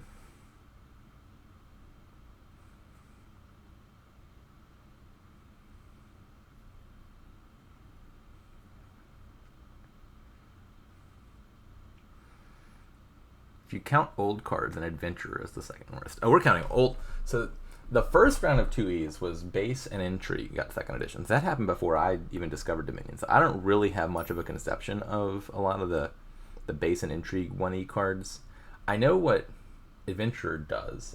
It costs 6, and it's like it draws 2, but it searches your deck and only draws treasures, which that is a remarkably terrible card. It's like Moat for 6. So you take Moat, you add 4 to its cost, so you triple the cost.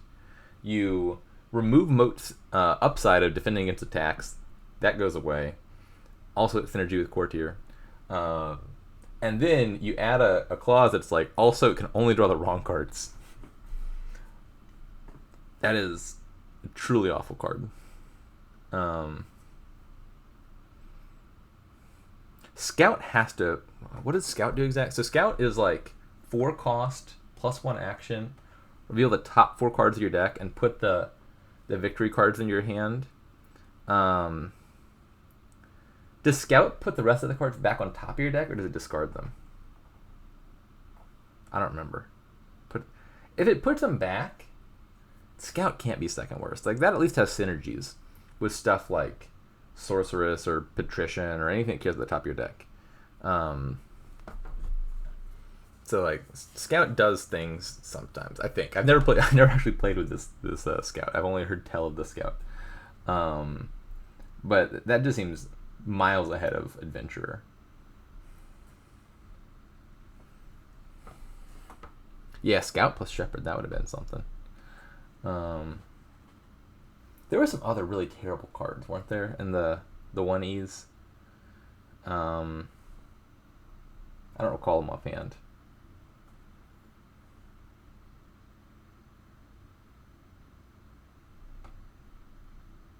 Oh, I've tested Transmute plenty.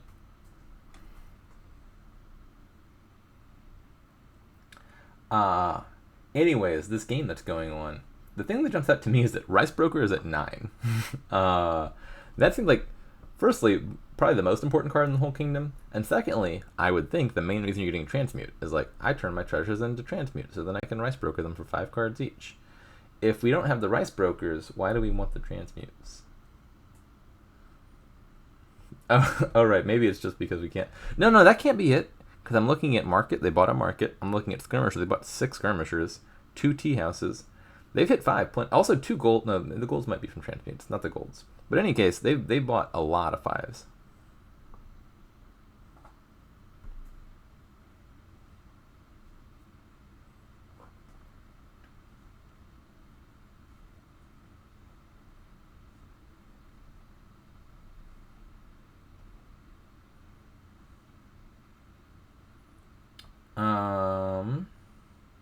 What are we doing with this rice broker? Who has the market? I don't know who has the market. Let's find out. Gains market. Ceneij has the market.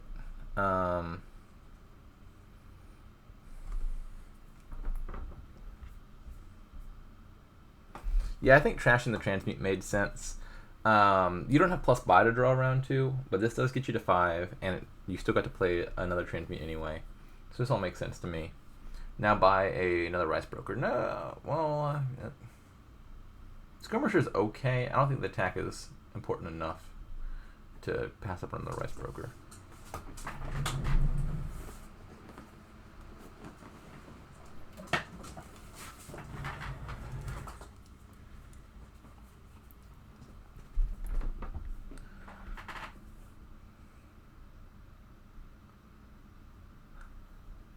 Let's see. I need to get caught up on chat. Cash is really bad, but it does things sometimes. Yeah, cash, I think, probably like bottom 10 or bottom 15 card. It's like if you could banquet for a gold. Like if you're buying banquet, gold is not the card you want off of it. But like it had synergies with Guildhall, for example. That was pretty strong. It's weird how many of the like abjectly horrible cards have random power combos. Like, why is Counting House part of one of the best 2-card combos in the entire game? Or Mandarin, for example, when those cards are utterly useless 98% of the time. I guess just because a lot of those cards did weird stuff, and the weird stuff doesn't pan out, except in the case where it does.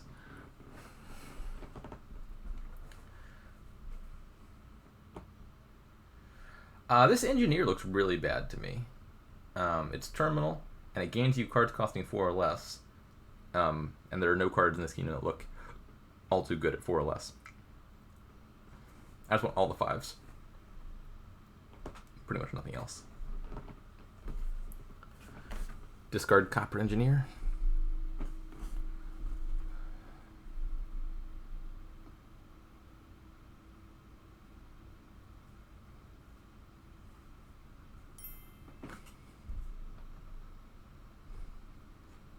Time to grade some art? Let's take a look. Rice Broker.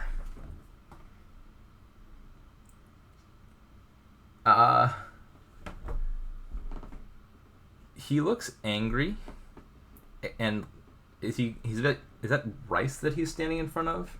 Is that how one stores rice? Is in like a hay bale of sorts? He looks like he wants to fight the rice, and he looks like he has very small hands and a fairly small head as well. Not a big fan. I gave it a 5 out of 10. Tea House is OP. I assume you mean the art.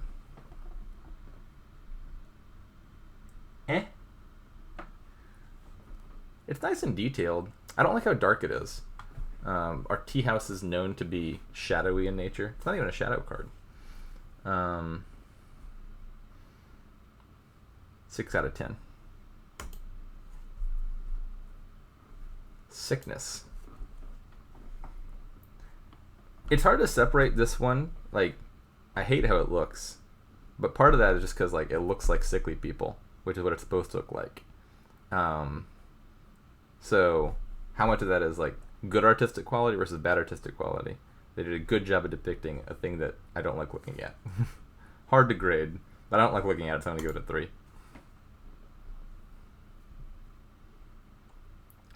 Is that a cat on Tea House? There's no way this... Oh, hiding in the... Sure enough. That's a callback to the card Wharf, which notably has 2 cats on it. And we have Root Cellar. Well, that looks like a cellar full of roots. On the money, 8 out of 10.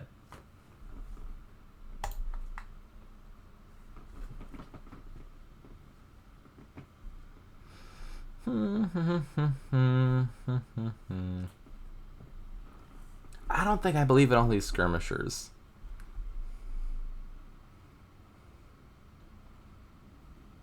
Trash a copper here?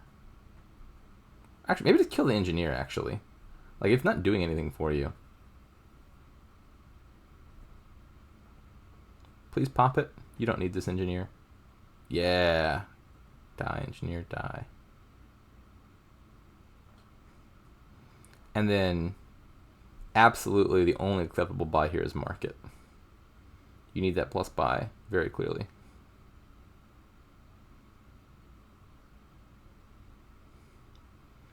I don't think it matters what you gain here. Harbinger, Root Seller both seem okay. Second Root Seller, alright. You got the money for it. Market. Yay!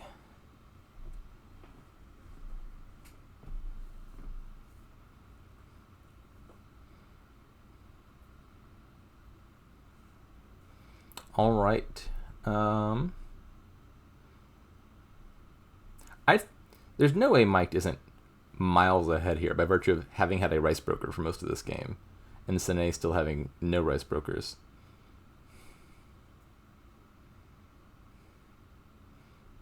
They're rice broker.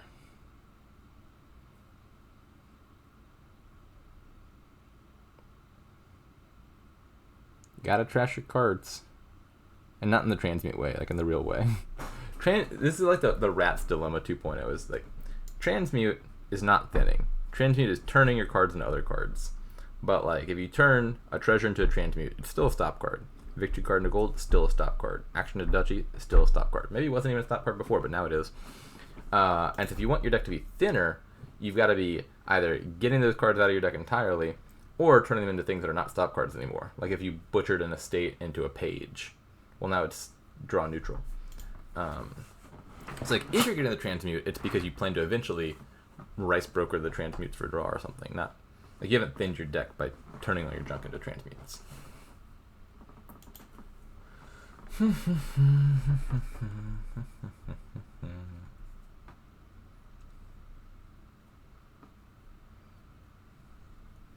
Okay, so new plan for ceneij. You're super behind in general, but piles are low. Curses are almost out and will empty. Skirmisher's almost out. How do we just like rush a 3 pile here? There's battlefield. So maybe bite engineers and just try to pile the estates. And just like do like an estate rush or something. And then try to empty estates before your opponent can catch up. Because your opponent only has the 1+ buy card in their entire deck. I think that's like your best shot, like an outside chance for victory. Maybe it's engineers, maybe it's markets, I don't know, but I'd take a gainer or two and then just try to rush the estate pile and then like take all the battlefield points before my opponent can catch up. You're probably still not favored, but like that's your best shot, I think. If this game goes long, you're certainly losing.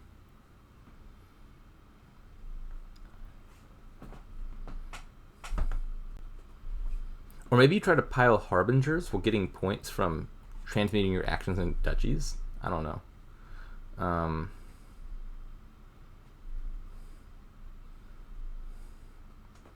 maybe you try to pile transmutes by transmuting your silvers into transmutes to negate the bandit fort points. Oh, the chat was doing the don't scroll thing.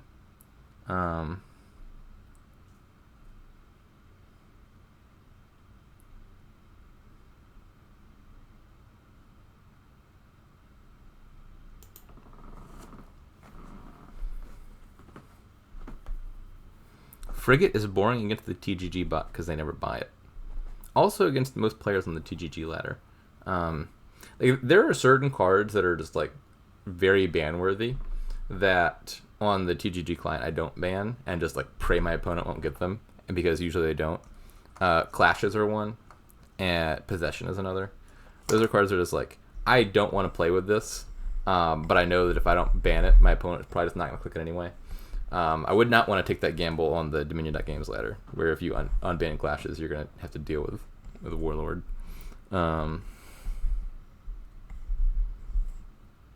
Have people on TGG ladder noticeably learned from the bot? I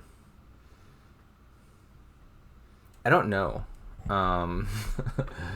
The trouble is just like you're on average just matching a much like lower level player on TGG than on Dominion.Games. But I'm not sure how it would, like, imagine you just like you set your rating range on Dominion.Games to like 35 to 45. I'm not sure to what extent the players at that level are playing appreciably differently from bot influence.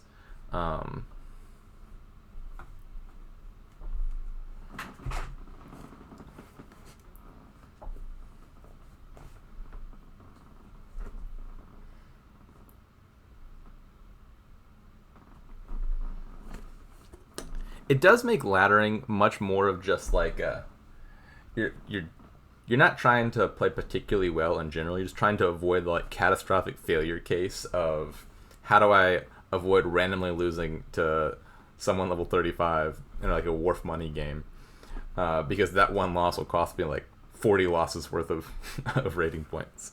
Is how one rises on the TGG ladder. That or just like randomly losing the game to a bug. You gotta win enough games to overcome your game crashing and taking a big rating hit.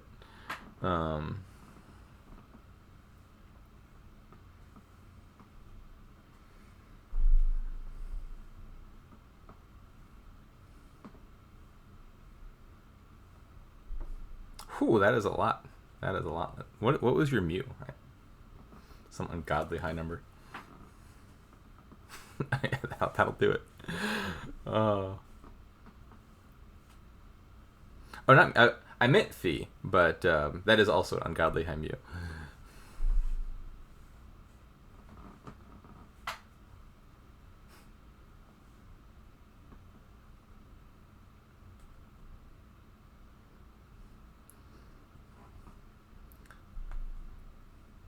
I don't know how.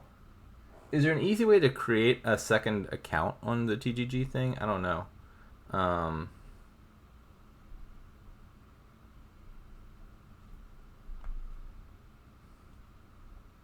Actually, I don't even think you could like. I'm pretty sure to even be on the ranked ladder on TGG, you have to have 3 expansions, and so it would not be easy to just like create a second account and test out how high you can get on the ladder opening 2 curses.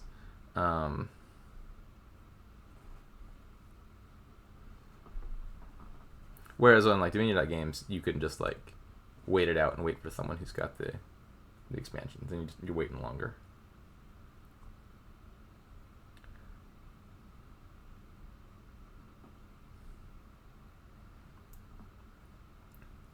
One person must resign. Like I would say, socially and professionally obligated to. It all comes down to that first. I think it comes down to the first rice broker a lot more than the tea houses. I do agree that Skirmisher's first 5 seems like a mistake, and tea house at 5 probably would have been an improvement, both because it helps you hit 5 more often and also because it doesn't tempt you into buying 20 Skirmishers. But like the key thing is picking up the trasher. You could have I think made up for that error just fine by taking some rice brokers, but having 0 rice brokers most of the game I think is the main thing causing this.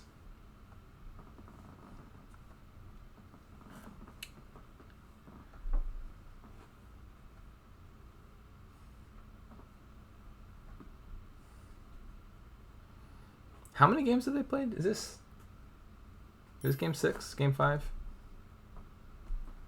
I'm pretty sure it's X to 1 in Mike's favor, where X is the number of games minus 1. I don't know what X is, though.